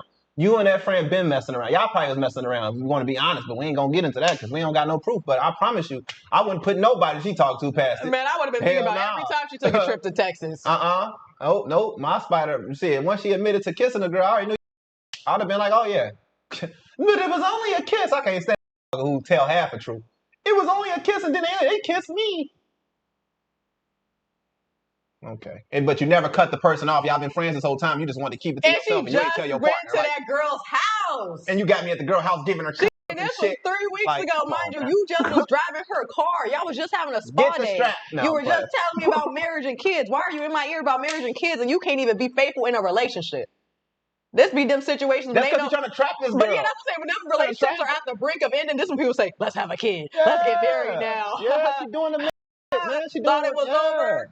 Yeah, she doing what the homeless man would do. Damn. Hell yeah. She must be dependent on you. You say you run the business? Hell yeah. She doing what a homeless man would do. A man in a relationship who ain't, that's a homeless man in a relationship. And I love that would get you pregnant, have kids, all types of. They would do anything. They'd marry you and still be out here cheating. And then she just doing the but with a little bit more emotion than men. I couldn't control myself. Let a man say I don't believe that. I love it when she's standing on business though. She said either you gonna put in your resignation or I'm She's not standing on business though. It's not standing on business. I'm saying if you cheat on somebody you working with, your next plan better be quit that job. Nah. See, that's the problem. You should, if she would have said what she would have done after she told you that, then it'd have been different. You told her what to do. You're running a relationship. You know what I'm saying? Oh, well, you're going to quit your job. And she's like, okay. But you think that's going to make her cheat? She didn't come to that conclusion. You did. She should have came to that conclusion. Then you'd be like, okay, we could probably make it work if she's really putting in the effort. But if you're the reason why she's putting in the effort, it's the same. Like, you're just giving her a Band-Aid. Like, it's okay. I understand you're traumatized and you hurt. You're just putting that egg back together. It's like Humpty Dumpty fell off the wall and never got replaced together again. It was for a reason. It's like balling up a piece of paper. At first, it's all straight and clean, but once you ball it up, it'll never get back that way again. It'll never, no matter if you earn it, press it, no matter. I'm using that as a simile to this. Yeah, like, I would always think my spouse cheating at work. Ain't no coming back. This is the case. Ain't no coming back, man. Some of y'all strong. Y'all very strong-willed. I'll give it to you. You can sit there and let a man cheat on you 1,000 times and be like, well, I stood through your father for 30 years, and you should do the same. It's all about family. Fuck that. Family be discombobulated. Yeah, family don't even show up to your funeral. Disoriented. Don't even show up to your birthday party. And you talking about, I'm doing this just for the kids. The kids gonna grow up and hate your ass off one decision you made. You might have made 100 right decisions, and them kids gonna grow up and be mad at you over one bad decision you made. For the rest of your life, they ain't gonna talk to you no more. I've seen it. So it's like y'all sitting here acting like, I'm just saying, they don't even got kids at this point. Live for you. And dog. Don't live for her. Like, don't live for people. Live for yourself, man. And everything after that will be a reflection, is a byproduct of your happiness. You will be a parent, a better friend, a better person because you're focusing on your damn self and not everybody else. It seems selfish from a people who always putting everybody first and crying about it. But for people who put they self first, you get what I'm saying. Y'all get where I'm coming from. Y'all know I get passionate, I start cussing, I'm gonna work on it. Why? Like, why would she not be a fan of our relationship? Like, what narrative have you spun to her to make her not a fan of our relationship? Because everybody in my circle knows how highly I speak of her at all times. So I said, I hate that I couldn't be that person that you were confiding in. And then I said, remember, and some other girl's name. There was a point a couple years ago where she came to me and she was crying and said that she crossed an emotional boundary with somebody, and it was one of her ex's partners, and they had just been talking in text message exchange. They met up in person when she was back home visiting family, and just in their text messages, like some conversation crossed a boundary, and I said, is there anything for me to worry about? She told me no. I said, is there something that we need to talk about as far as this goes? She told me no. I said, they will handle what happens in their four walls and we will take care of what happens within our four walls. But I understand in a sapphic relationship how you confide and deeply emotionally connect with your female friends. And the only thing that separates that from you with your partner, like, intimacy is sharing deep emotional bonds and connections. So I understand the human nature of flirtatious conversation getting out of hand or confiding in someone when you shouldn't have. So I said, remember that girl's name. Like, just come to me and talk to me. I am a person. I understand how things happen and get out of hand. After that, I talked about the points of reconciling. I said what we are going to do, therapy, and we're doing individual and couples therapy. I said you can put your resignation into your job on your own. You can end all ties with Kay. I said it is not Kay that you are wanting. It is a feeling. We're going to do a daily check-in, a weekly check-in, a monthly check-in, and then I wanted to create vision boards together. I wanted a 5-year plan, a 10-year plan, and then we're going to give it our all for 30 days and check. Like, don't this just sound like a punishment? Like, why does this sound like, it sounds very controlling, right? It's like, the best way I can cope with this is to find a way to control it. This is still like putting a Band-Aid on top of something. Just because you feel strongly passionate, I'm about to set up some hardcore rules that should have been in place from the very damn jump. Not the therapist and all that stuff, I get it, but I mean, I always say go get therapy if you're going, if you instead of trying to fix it yourself, you should have been put her in therapy. But at the end of the day, I just feel like this is how you get to this point. I don't know. I just feel like, damn. You can't figure out how to, like, you pretty much planning out her whole life for her. Again, like, it's going to work now because she's pitying herself. Oh, I feel bad. You probably made her feel bad, and she should feel because that was a decision. That wasn't a mistake.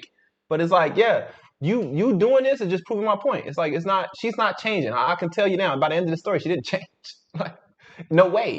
You're planning this. This is you. You're she ended up leaving her. Yeah. So it's like, I'm just telling y'all though, just be careful. If you feel like you got to be the one making all the decisions like this, and they do it like, oh, he went to therapy, he went to this. Did he go because he wanted to, or because you told him to? And you put some type of ultimatum on the table where it's like, I have no choice. You don't want to do that to people. Step back, allow them to make their decisions, see if they make the right one.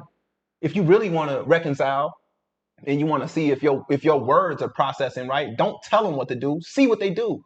If they go back to doing this, that's your answer. I wouldn't even wait for, because I already know.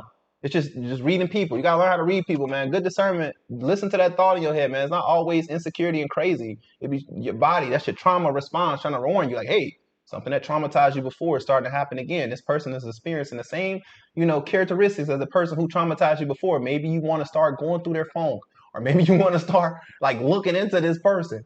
It could be insecurity at times, but at the same time, it could be a trauma response to like letting you know, like, hey, some bullshit's building up and you've been here before. You might want to lock in June and see how we're feeling.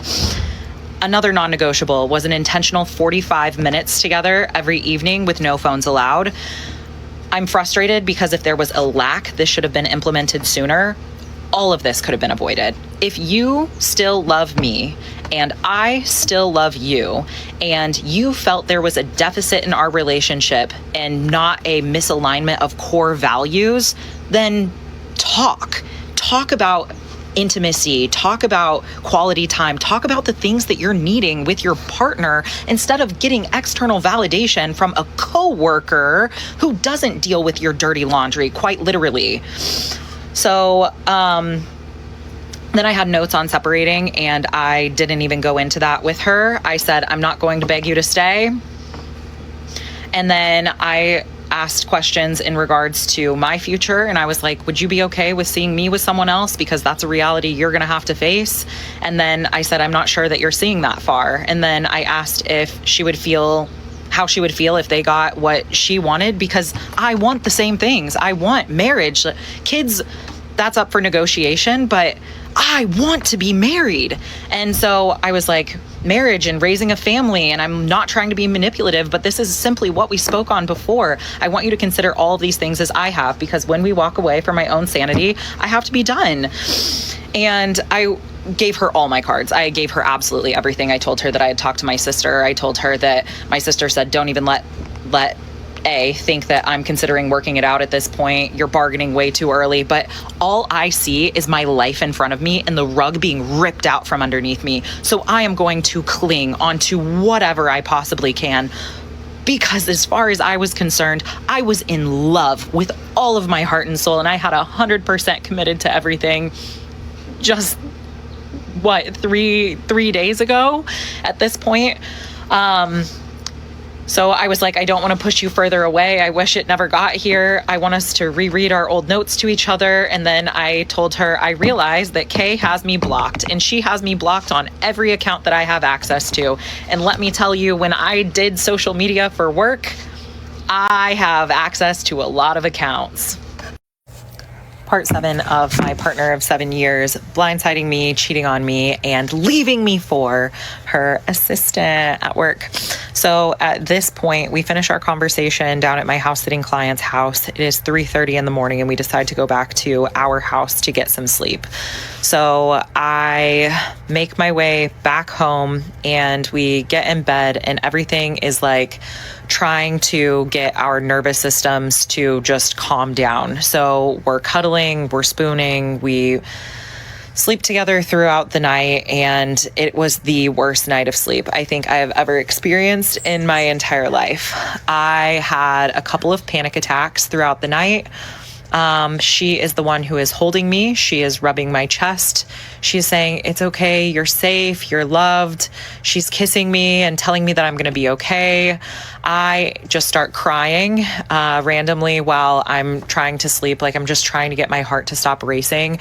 I had looked, don't know how accurate it is, but on my Apple Watch, and my heart rate didn't go below 140 beats per minute for 3 days, even when I was trying to sleep. So when I say I thought I was dying at a couple of points, like I legitimately thought that I was dying, I end up falling asleep for just a couple hours. I have to get up really early. She has to get up really early, but we still make the intentional commitment to get up, walk the dog together. I made us breakfast. We had breakfast together, and we hold hands as we're walking, and everything is great and dandy. And I walk her to her car, and we go off for the day. So once we go off for the day, I try to keep conversation light, but I have all of the text messages from the day. I really, really do love you. I hope you have a great day. I know you're probably going to be hectic because tomorrow is closeout. I would love to hear about how your conversation about San Clemente goes. So she is potentially being transferred already to a different location from in which she works at. Within her company, they were kind of doing a restructure of this other location, and she had been offered this position, but she didn't know if she wanted to take it. She had been saying that she was so comfortable at the location in which she was at, but now I believe that there was other reasons why she did not want to take it, but she was still going to have this conversation. This was before anything anyway. This was already going to be a conversation, and this is how I was going to save her from having to put her resignation in when I gave that ultimatum. And kept me from essentially reporting the issue to HR.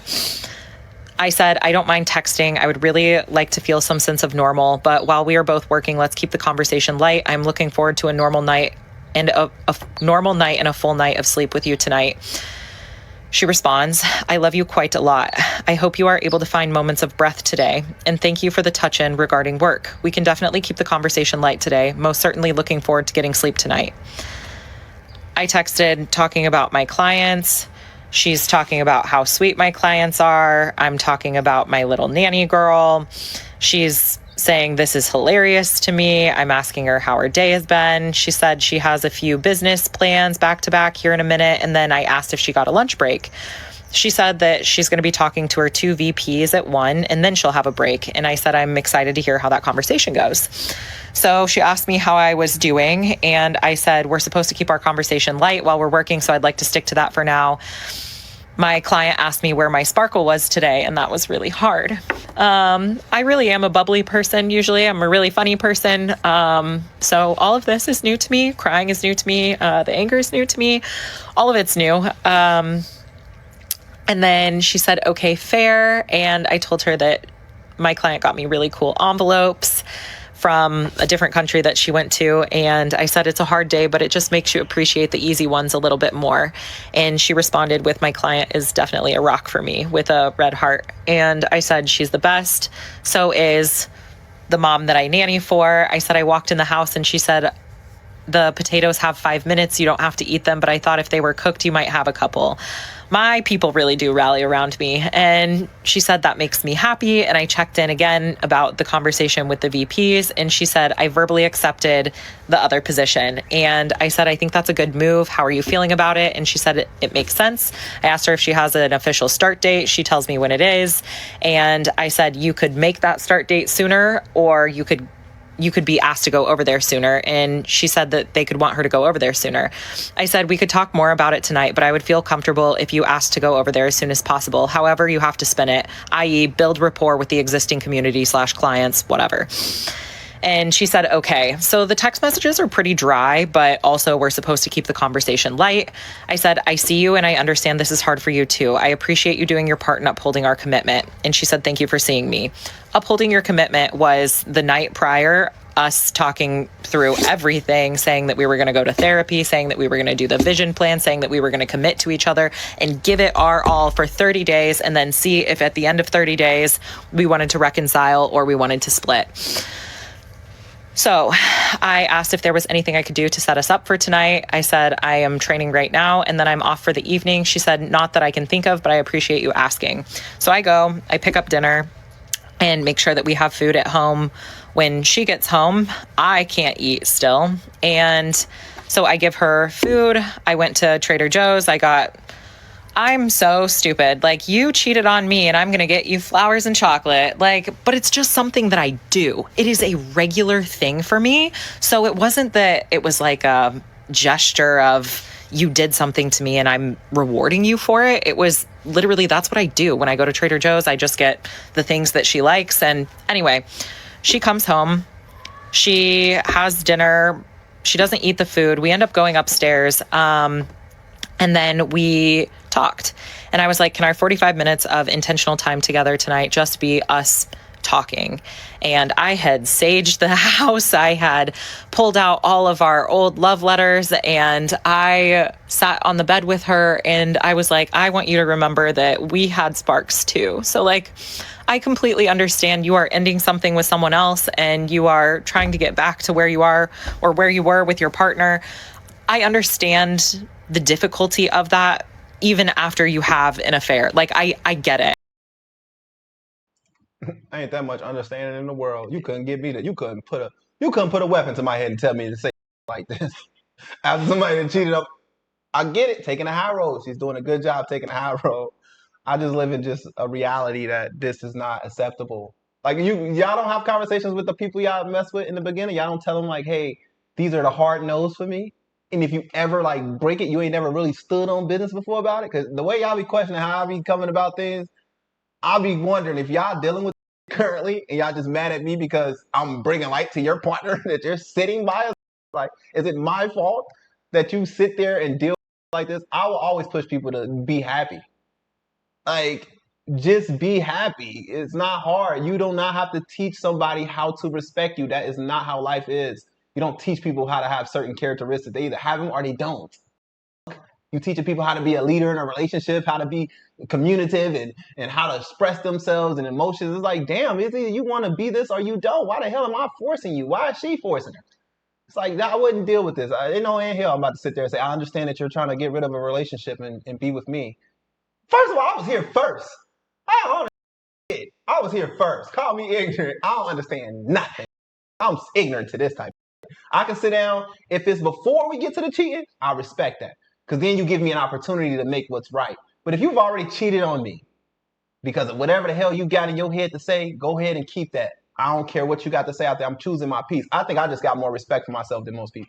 Most people don't have no respect for themselves, so they put, and you think this is respecting yourself, but it's not. You really disrespecting your own morals, your own standards to fix somebody else who don't want to be fixed. And even if she do want to be fixed, let God fix her or somebody else fix her. You know what I'm saying? Like, why I gotta fix it? Why I gotta be lighting sage and all this stuff just because your spirit's disrupted? You know, if I cut you off, I won't even need the sage. I'll just be at peace. Like, really be at peace. Like, she's probably at peace now. Like, you could tell this story, you gotta be at some type of peace, right? Like, I don't think you can be able to get through. Yeah, you hear all the time how people just see the views of others, like put themselves in their shoes, and wow, like you never see it like this. Like, I completely understand why you cheated. I get it. I get the heartbreak of the other girl. Therapy. It's like, that's good therapy working, wow. I guess. Oh, shit. Wow, this must be a different type of maturity. I have no idea. But I would like to say this. You cannot heal where you were hurt at. You know, I don't know if you guys ever experienced heartbreak, but yes, it definitely feels like somebody is just your heart. Like, imagine she is in love. They're thinking about marriage. They're thinking about possibly having kids.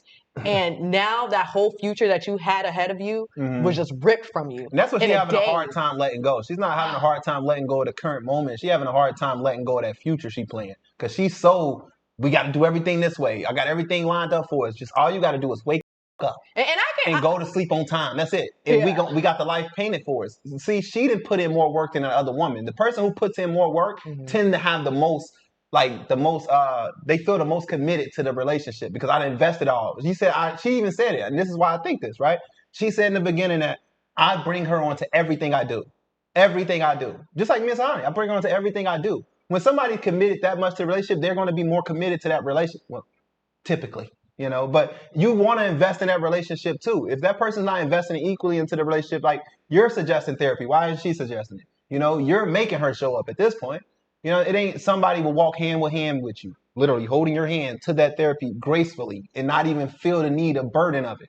If I'm making you feel like going to therapy is a burden or you a burden, then it's like at this point we don't have no reason to. I can get it if you got kids or if you're married and you just got all built together. I get it, and that's probably their situation without the marriage.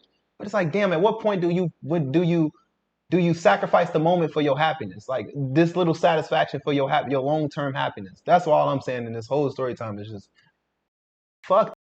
Yeah, Like, I I'm not definitely dealing get with it this though. shit at You all. can't just, love somebody full heart, with all your heart, 100%, and then they make a mistake, and then it's like, I hate you now. Yeah, Right. she must be truly angry, but that love that you have from somebody, it's not just taken overnight. But wow, Shit. Let me ask y'all. If you love somebody and they cheat on you, like just cheat on you, didn't give you a chance to even help make the relationship better. They cheat on you, have a baby on you, whatever. Think of the they can do. You gonna stick with them because of all the stuff y'all built in this point, or you gonna let go? It really just determines who you are. It really just tells me how much respect you have for yourself. You have to let go for your Honestly. own sake. The fact that she said her heart rate was racing for days, heartbreak will do that. People literally die from heartbreak. You It's a can thing. love her from a distance. She can still have love and respect. This is showing love for her. You know what I'm saying? Just not by bashing her and putting out her dirty laundry. I know she got a lot of dirty laundry you would love to put out there just to show her character, but you haven't. So this can be a form of loving somebody from a distance. You don't have to be, love don't mean and forgiveness don't mean that I'm about to give you back access to everything I've already given you. You've lost access to those things. You no longer can get through that car door that gets you to that extra floor. Now you can just use the building, but you can't get to this extra layer of the floor no more because you broke those boundaries. They're not supposed to get that back from you. You know what I'm saying? If anything, they earned that back. Just like in Paul in the Bible, he earned that back. He didn't just kill all these Christians and then was like, oh, God, forgive me. No, he went back and wrote more books than anybody in the Bible, believe it or not. And he earned his way back to the kingdom. after doing what he did. So people always like to use Paul. It's like, oh, Paul did it. But Paul actually repented and made right what he's done wrong. He's led more people to salvation than he's taken away. You know what I mean? And that's all that counts. So it's like the same situation. You got to think of it like that. Like, you can't look at somebody's situation, put yourself in it and be like, oh, let me control it. If I can control it, then it'll work. Like, no, certain things in life, you need to take your hands off of and allow it to do what it needs to do so you can get the data from it. Make sure this person's attention, her intentions are pure.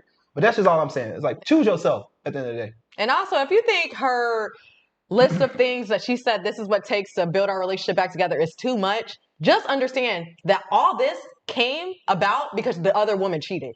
She wouldn't have to do this extra work and show that she has to invest more into a relationship if she didn't disrupt what was already going on. Right.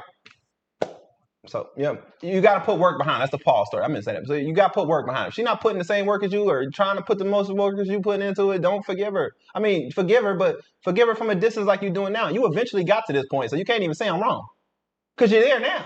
You know what I'm saying? If you were still with her and together, y'all looking forward to the future, then I'd be wrong, I guess, to you. But you can't say I'm wrong in this situation because ultimately you gave her all that energy you could have just gave up on that first time and you'd have just saw what I saw from there.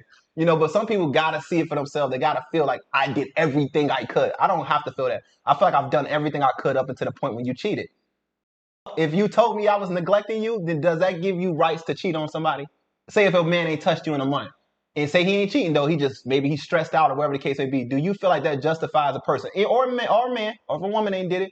Do you feel like that maybe she just had a baby? Maybe she don't feel comfortable in her body, whatever the case may be. Do you justify that to go cheat on somebody? Would you say, oh, that's a good reason to cheat? I feel you. I ain't touched you in a month. Or would you think of the fact that you've gone through all mentally and the first thing a person would think of is to take advantage of that? That's why I be leaving. You got up. I will leave you where you have up every time. I'm just being honest with you.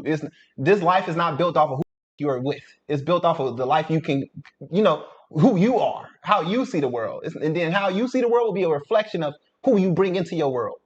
Like, that's it. Simple.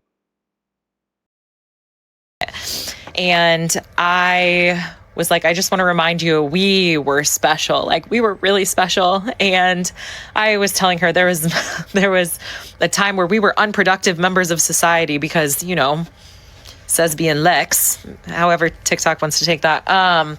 It takes a while. And so we would do it 3-4 times a day and we were not getting any work done.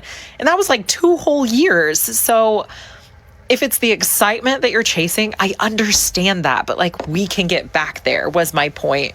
And we end up not reading the love letters. I was like, I am so tired. Can we just lay in bed and talk? So we do. And it was great. It was very calming. It was, I don't know. It felt good to be normal for a little bit, even if normal was completely flipped upside down. And that night was great. We held each other to fall asleep, but then my panic attack started again. And I was just having panic attack after panic attack after panic attack. And she would be the one to hold me and she'd rub my chest and tell me I'm so loved, I'm safe. She would offer me a washcloth. Like, I felt like I had Stockholm syndrome. Like, I felt like my person who I have confided everything in for my entire last 7 years just hurt me so bad, and there is a dagger in my back, and I'm just like, please take care of me. And that is what she did. She took care of me while I cried and while I panicked and while I'm rocking on the floor, and it was dehumanizing, to say the least. Part 8 of my series where my partner cheated on me, blindsided me, and left me for her assistant at work. So at this point, I need to give a trigger warning for mental health. I am going to change some of the words that I use to make sure that the verbiage fits within TikTok community guidelines. Just a quick recap on dates and as things happened. So April 24th is the day we start having the conversation of marriage and kids. Marriage and kids is talked about for 2 days. April 26th is the day that I found out she actually cheated on me. April 27th is day 1 of reconciliation. And then Tuesday, April 28th is where we are at now. So we had spent the night in bed together. I continued to have panic attacks. I continued to have full body convulsions, and I was waking her up out of her sleep. So neither of us have slept since April 24th at this point. This day we wake up and we're still following the same protocol of spend quality time together, because that was the big point of pain in our previous conversations, is us making time for one another. So we wake up early, have breakfast, walk the dog, have the conversation, talk about potentially seeing each other for lunch, and then she is at work at this point. She texts me and says, "Thank you for going with me to walk Joe and making me breakfast. That was very kind. Judging by my schedule, I am not going to take a designated lunch break today. My appointments will take me to at least 1:32, and I need to prioritize moving my body." I say that's fair. We talk all throughout the day just about how our day is going, and as previously discussed, we keep conversation light so that neither of us feel too heavy while we're at work. I send her a text message in the evening before she gets home from work, and I say I picked up food for dinner. She says, "Bless." So that evening, I think neither of us have an appetite still. So we go straight upstairs, and as I had wanted to the evening prior, I had all of our old love letters drawn out and on the bed, like stacks of love letters. We are the type of people to write love letters for every occasion. I write love letters and put them on her steering wheel. I write love letters and stick them on the mirror. She writes love letters and puts them on my cup. Like, we have so much history that has been written down, and I thought maybe if we could read some of that history to each other, her read her letters to me and me read my letters to her, that it could reignite sparks or just remind her of the kind of love that we've had. So in addition to just the love letters, I have my journals, my burn book. I have this book that I write like manifestations and old things to myself in, and I have it all out on the bed. And I wanted to read through one entry to her that I had wrote when I was 19 about how awful I was to one of my ex-partners and how I regretted ever trying to love someone before properly loving myself. I wrote about how selfish I was and how it was awful to do that to another human being and take something that's so magic, like the pure idea that we are both existing in this lifetime and at this same time, like we are miracles to even exist, and for me to treat somebody so horribly. I expressed in this journal entry how sad it is to have someone else be collateral damage when you are trying to navigate the world. And the journal prompt was just, what is one thing that you regret most in this life? And my idea in reading that entry to her is show her what she's doing to me. Like, we have had pure love and admiration for one another for 7 years, and you decide to betray me at the ultimate level. And that's my biggest regret in this world, is ever hurting somebody else, because I don't take other people's feelings lightly. And I just felt like my feelings were being taken lightly. And we read a few letters back and forth, and she expressed how nice it's been to just spend quality time together and how this is all she's been wanting. And there's so much physical affection, because that was another point that she had made. And we are being mindful and giving that to one another. And she says she's been wanting this for a really long time, but she feels like she has just built up this emotional wall against me. And then I was kind of like, do you think that's because you slept with someone else? Like, I don't know how you expect to feel any different when you give your soul to some other person that is not in our relationship. And I think at this point, we're just both exhausted and we are ready to go to bed. We try to go to sleep and my panic attacks start all over again. I just felt, even though we had spent 45 minutes reading and talking and being affectionate, it just felt heavy. Everything felt heavy. And no matter what I did to try to calm down, I couldn't get my nervous system to stop. Like my body was just like shaking and my whole body was sore, and I haven't slept in days, and I haven't been able to eat, and I couldn't even drink water. And so the panic attacks just started again and again and again. And I'm pretty sure I had 3 consecutive panic attacks, and the whole time she's the one who is getting on the floor holding me. And I went downstairs to get water, and I just like couldn't stand anymore. And I remember I crouched down, and I just like, I couldn't figure out how to even exist. And there has been points in my life where I've really struggled with my mental health. When I was a kiddo, like in high school, I didn't want to be here anymore, and I had made some choices and had to go to a place to stay for a little bit. And so when I made it back upstairs, I had just told her, like, I need to leave. Like, I need to go because I really need some help right now. And I know the signs of me needing help.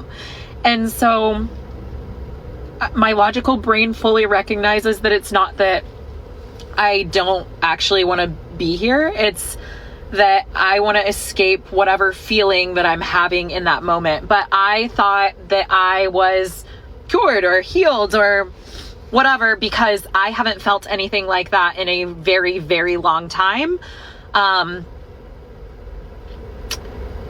So this was one of those times where I just knew I needed to seek maybe some professional guidance. So she's comforting me throughout this. She's holding me. She's telling me that I'll be okay. She's telling me to just breathe. She's telling me to stay here for the night and we'll get through this and we can talk about going somewhere in the morning. And I was like, I gotta go. Like, I don't want to be here. And I just kept repeating the same thing over and over and over and over again. And I end up staying at home all night. She does take care of me very well throughout the night. And when I woke up in the morning, she had taken quite a bit of the morning off. We had talked just a little bit, and I told her I still think I need to go somewhere. Part 9 of my partner of 7 years cheating on me, blindsiding me, and left me for her assistant. So I wake up on the morning of Wednesday, the 29th, and I am still adamant that I need to go somewhere. So my partner has taken the morning off of work, and I end by saying before I walk out the door that I am going to take care of a couple of clients, and I am going to figure out a plan for myself of where to go, because I fully recognize that I need help. At this point, she hugs me, she kisses me, she tells me that she just needs me to be okay. And my interpretation was, when we were having this conversation, it felt very selfish, like, I need you to be okay for me, instead of I'm genuinely concerned about you. But again, that is my interpretation of how that conversation went that morning. I also had extremely heightened emotions, and I may have been reading things incorrectly, but it just felt as though I need you to be okay so that I can feel absolved of my part in how you're feeling. She texted me as I had left, and she said, you don't have to, but I would really appreciate if you kept me in the loop today. I would like to know where you are. To which I responded, and I said, I have a day planned today. I skipped training with my clients, and I talked about my clients a little bit. One of them took me to a cafe. I told her at 12:30, I have a Reiki appointment downtown with a natural healer because I have to get this panic and anxiety under control. And I said that will be until 3:30. I had let her know when I left that I may potentially get a 5150 and I may not have my phone. I don't know how that was going to go. And we were supposed to have a therapy appointment with our couples therapist on Thursday. So the following day, it is now Wednesday. And I said, I don't know if I will be able to make it on that call. As soon as I get to the location, I will let you know if I have my phone. I didn't know if I was going to be held or if I was going to get my privileges taken away of having my phone. Back to my message. So I said, I am going home to pack now. I am meeting my friend at 4:30, my friend in which I was going to have take me to the place. I said, I am waiting to stay with, and then I said the name of a recovery center. It is a holistic treatment for mental health in San Diego. They typically work with insurance, so I'm working with their finance department to figure out self-pay options. She responds to me and says, I appreciate you letting me know your plan and keeping me involved. I'm not sure if there's anything I can assist with, but please let me know if so. I know my words may not carry weight, but I just want you to be okay.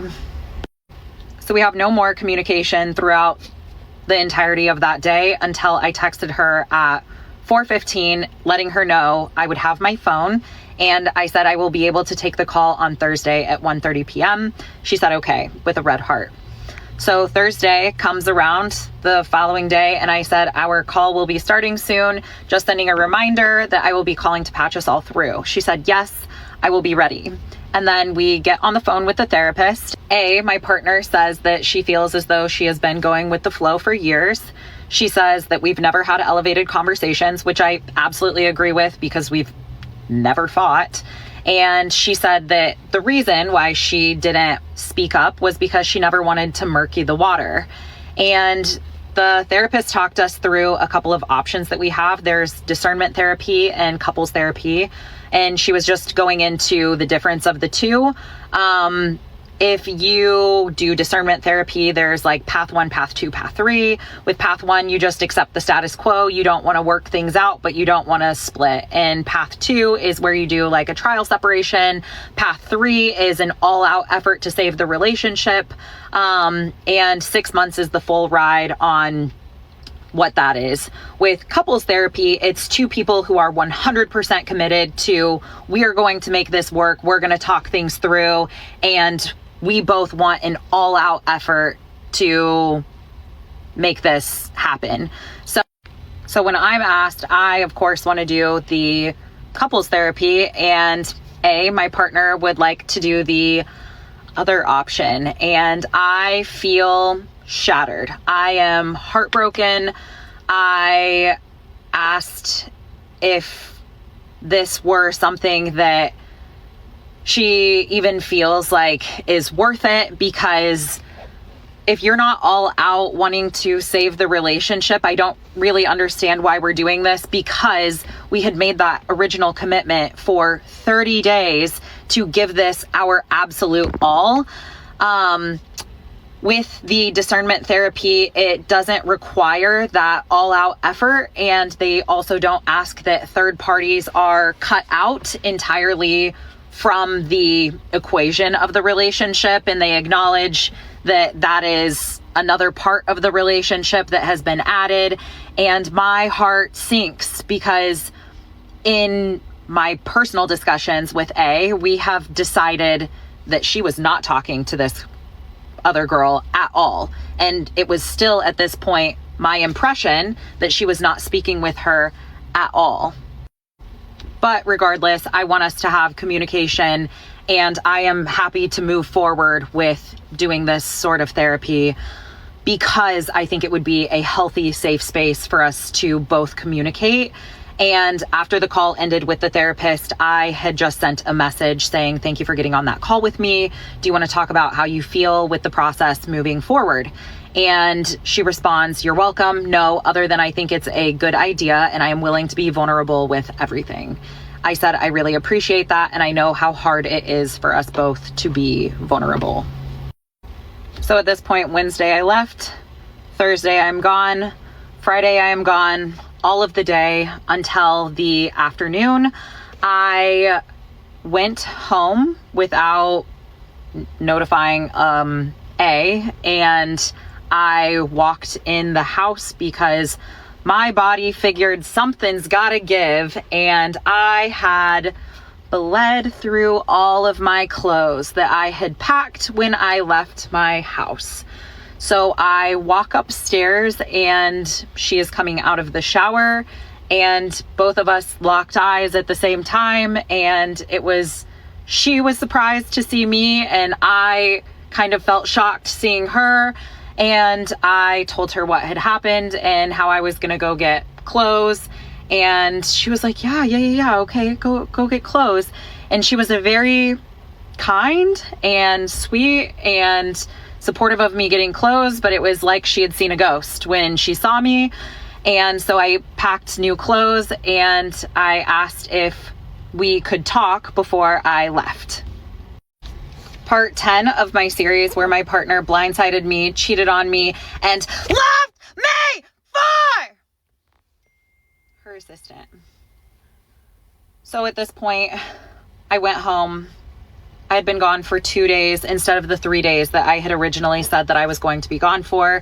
I had informed my partner A that I would be staying with my little nanny girls' moms for the night, so I wasn't intending on staying at the house.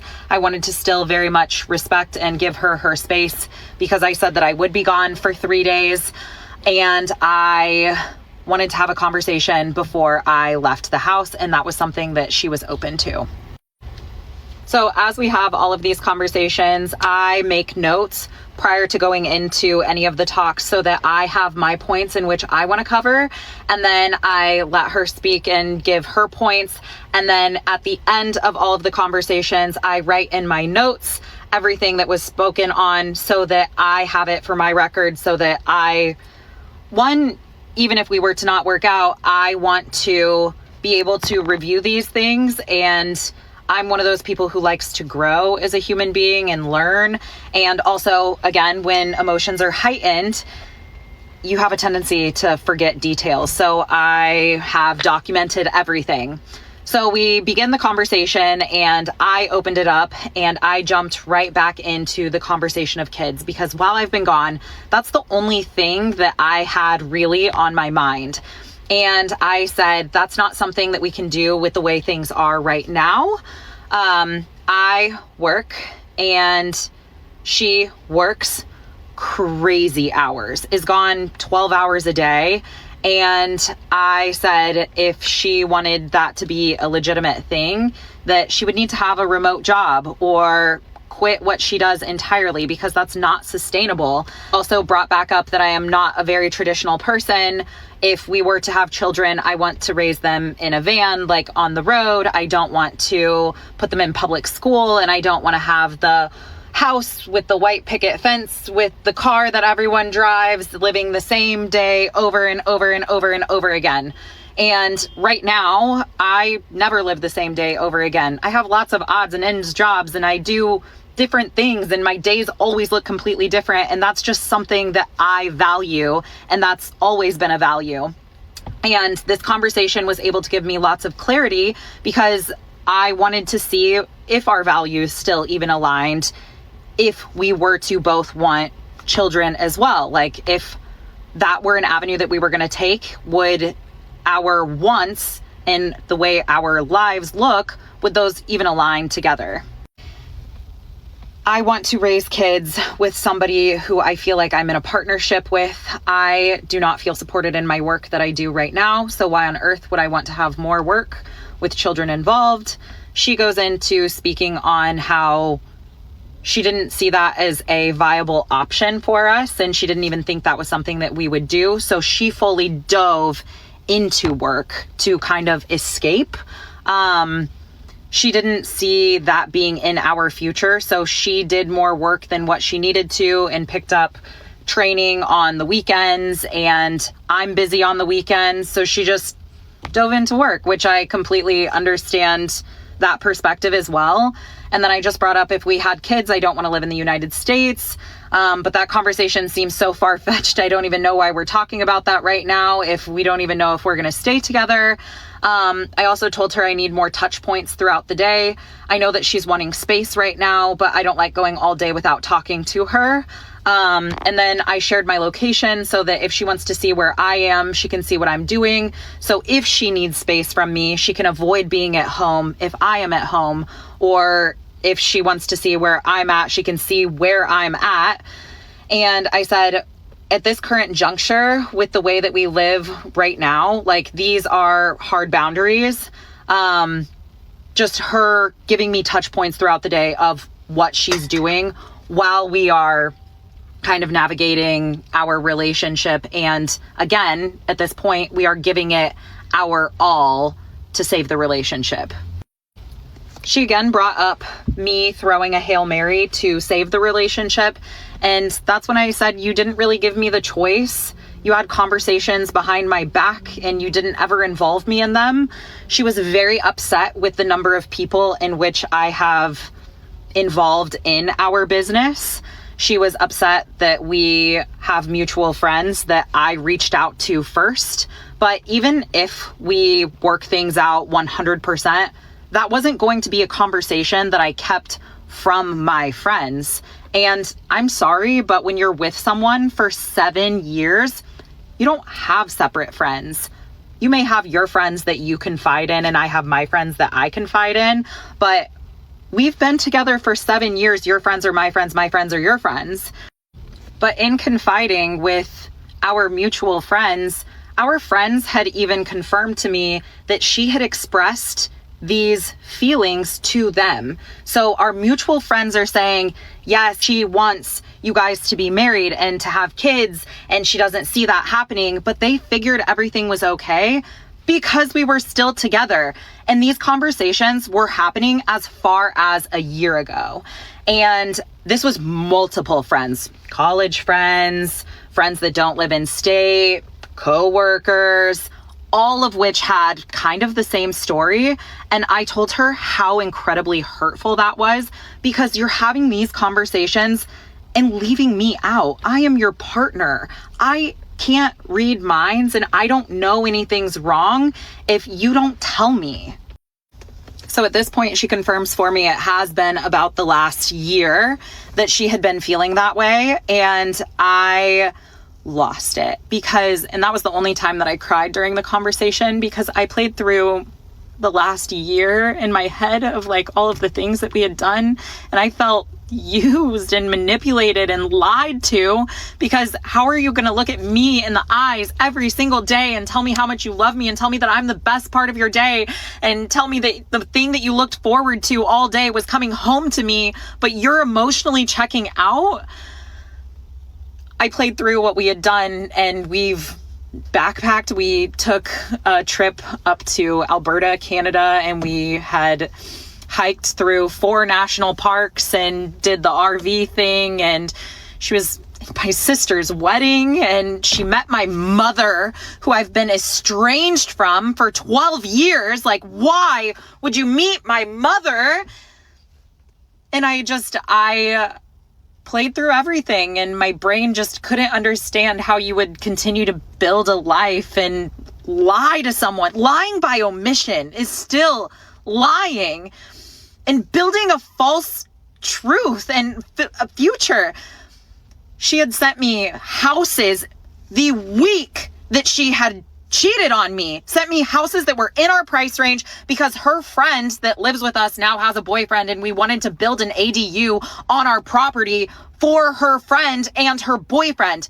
That is textbook future baiting, giving you promises of a future that she never intended on actually delivering to me.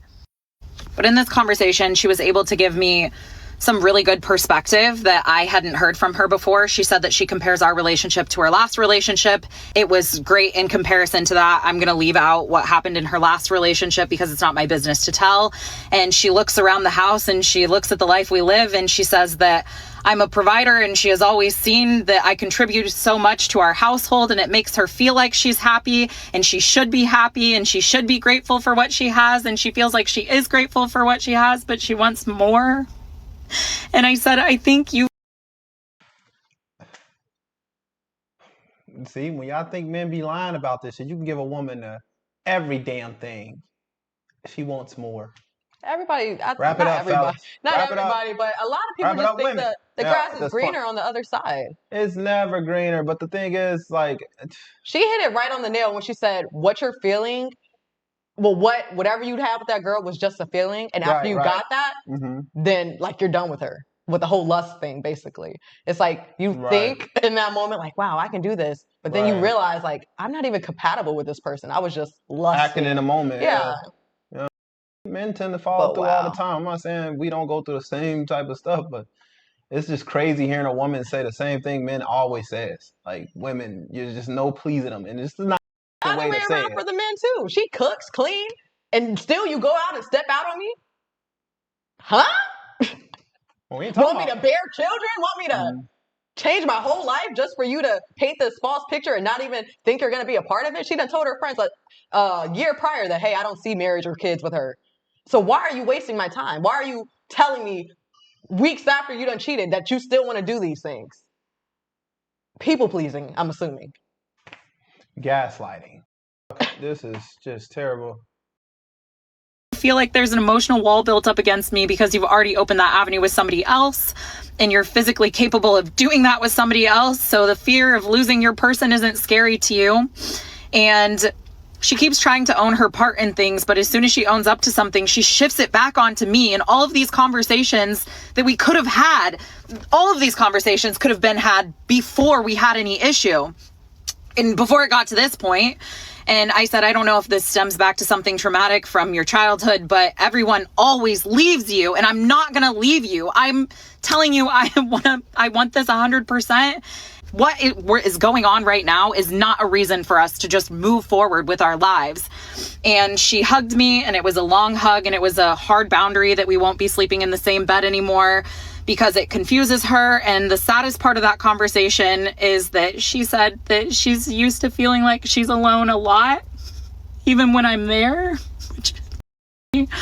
And she said it feels more normal when I'm not home than when I'm home. So part 11 of my series where my partner blindsided me, cheated on me with, and left me for her assistant.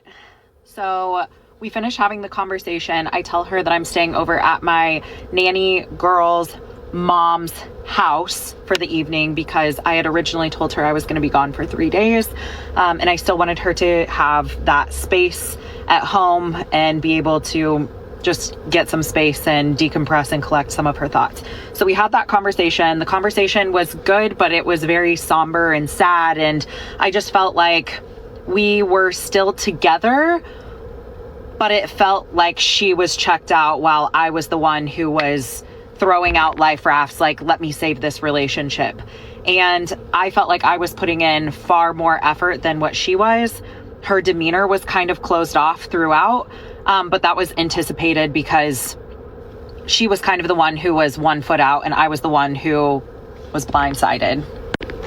So I go to stay with my friends and they have both been through something shockingly similar with exes in their past, which is insane to me that so many people share the same experience.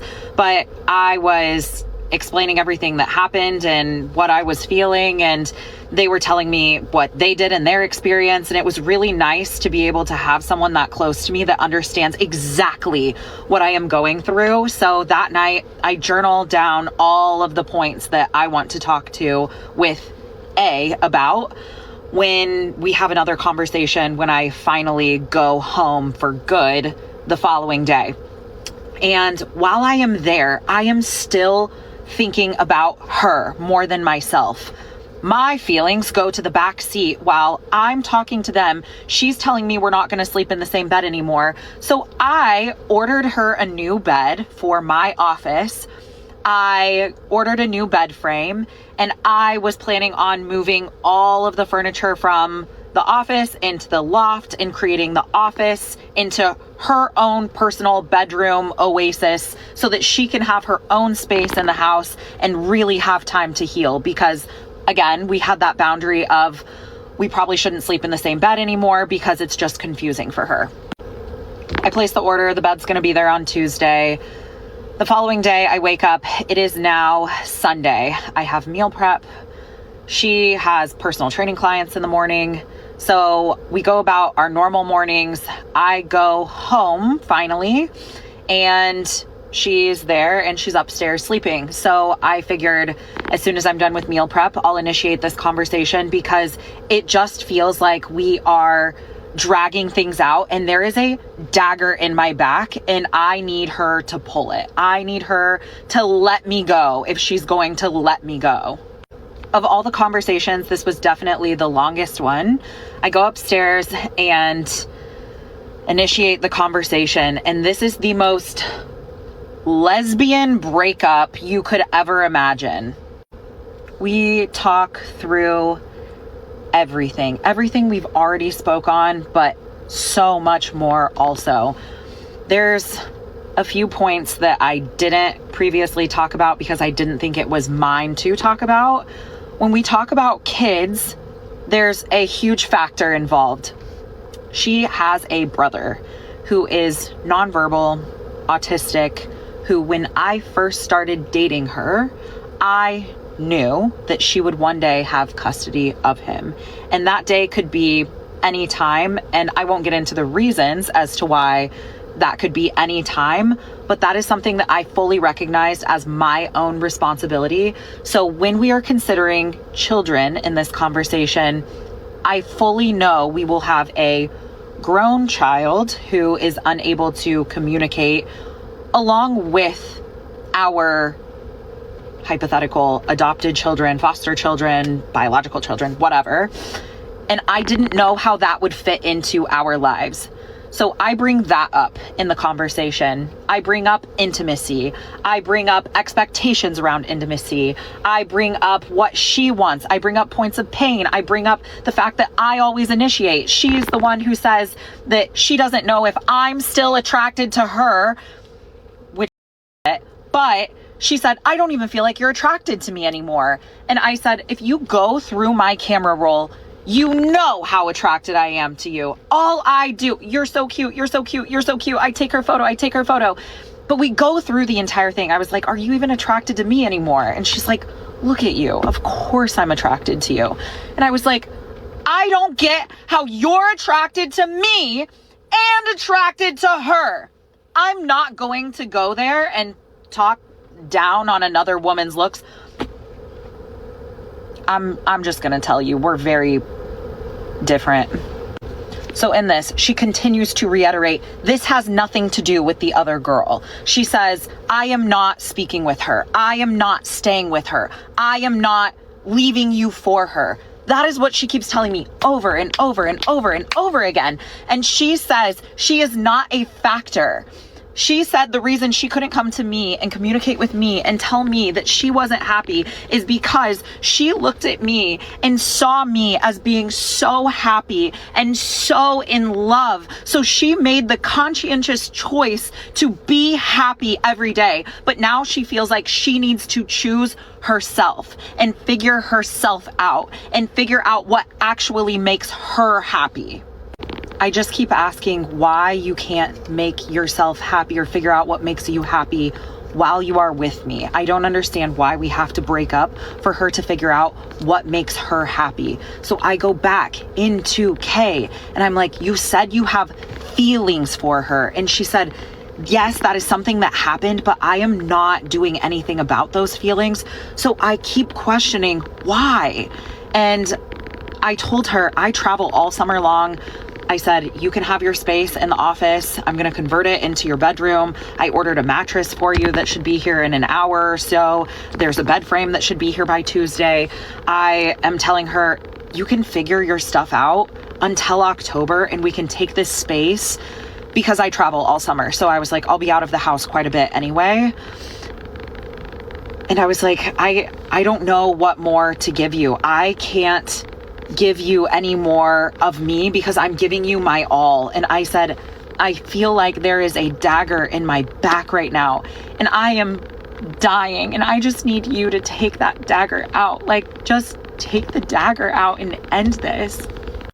In all of this conversation, I am trying to own up to my part in whatever role I played in her cheating on me. And I'm like, I should have communicated my wants and preferences as it comes to intimacy.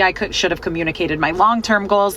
I should have been communicating even when I knew the conversation was going to be uncomfortable. I prioritized, and I will admit, I prioritized making money over spending quality time together because I thought that we had the long-term financial goal of buying our house with the ADU for her friend. Like, I thought right now we were locking into bettering our future, and we were going to have a year of uncomfortability so that we would be able to do that. And again, I can work harder and I can make more money. She's a salaried employee, so I pick up jobs on the weekends. But even while we're having all of these open and vulnerable conversations, my brain just keeps going back to Kay, because I remember they had been looking at apartments together. And I was like, oh my God, were you looking at apartments together for the two of you? And she's insistent, no, this has nothing to do with her. She broke up with her girlfriend and she needs a new place to stay. Okay. She had also turned down a job that was significantly more money than what she makes now. And I was like, oh my God, was that because you wanted to stay at your current location with Kay? She's insistent. No, this has nothing to do with her.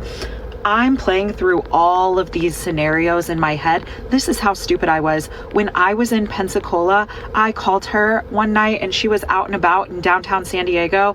I was like, look at my baby going out, having a good time. I'm so happy for you. I'm so proud of you getting out. You deserve this. You deserve this. Because she had been going through this season of hard with work. And I thought that it was just work. I thought she was overwhelmed with work. So I give her so much grace and praise for pouring into herself, because she had been having panic attacks. She had been having anxiety attacks. She had been kind of a nervous wreck as it related to work. But my empathy there was not that high because I had told her, quit that job. I had said, quit that job so many times. I told her if she needed to take 6 months off, take a year off, whatever. I got us. We're going to be fine. You know why she wouldn't quit that job? Part 12 of my series where my... Whew, this is crazy. I'm not going to lie to you, Messy family. Y'all going to have to tune in to the next story time on this one, all right? This one has already ran over the amount of time we can actually edit in. So we're going to pause right here and just come back. It's going to already be on the channel, so just go to the next video on the channel and you will be able to see. But what do y'all think about this so far? Let us know in the comment section below. And if you're interested in the next story time, the rest of the final parts, which is another a long segment, all right? I took one of y'all advice. I told us to break up the story times a little bit. I'm going to do 2 parts. That's it. We ain't going to break it up too much than that. 2 big parts, and we can wrap this up. But let us know what y'all think in the comment section below. And the next part should be posted sometime today or right away, depending on the editing process. But this is a lot. We'll see you the next story time.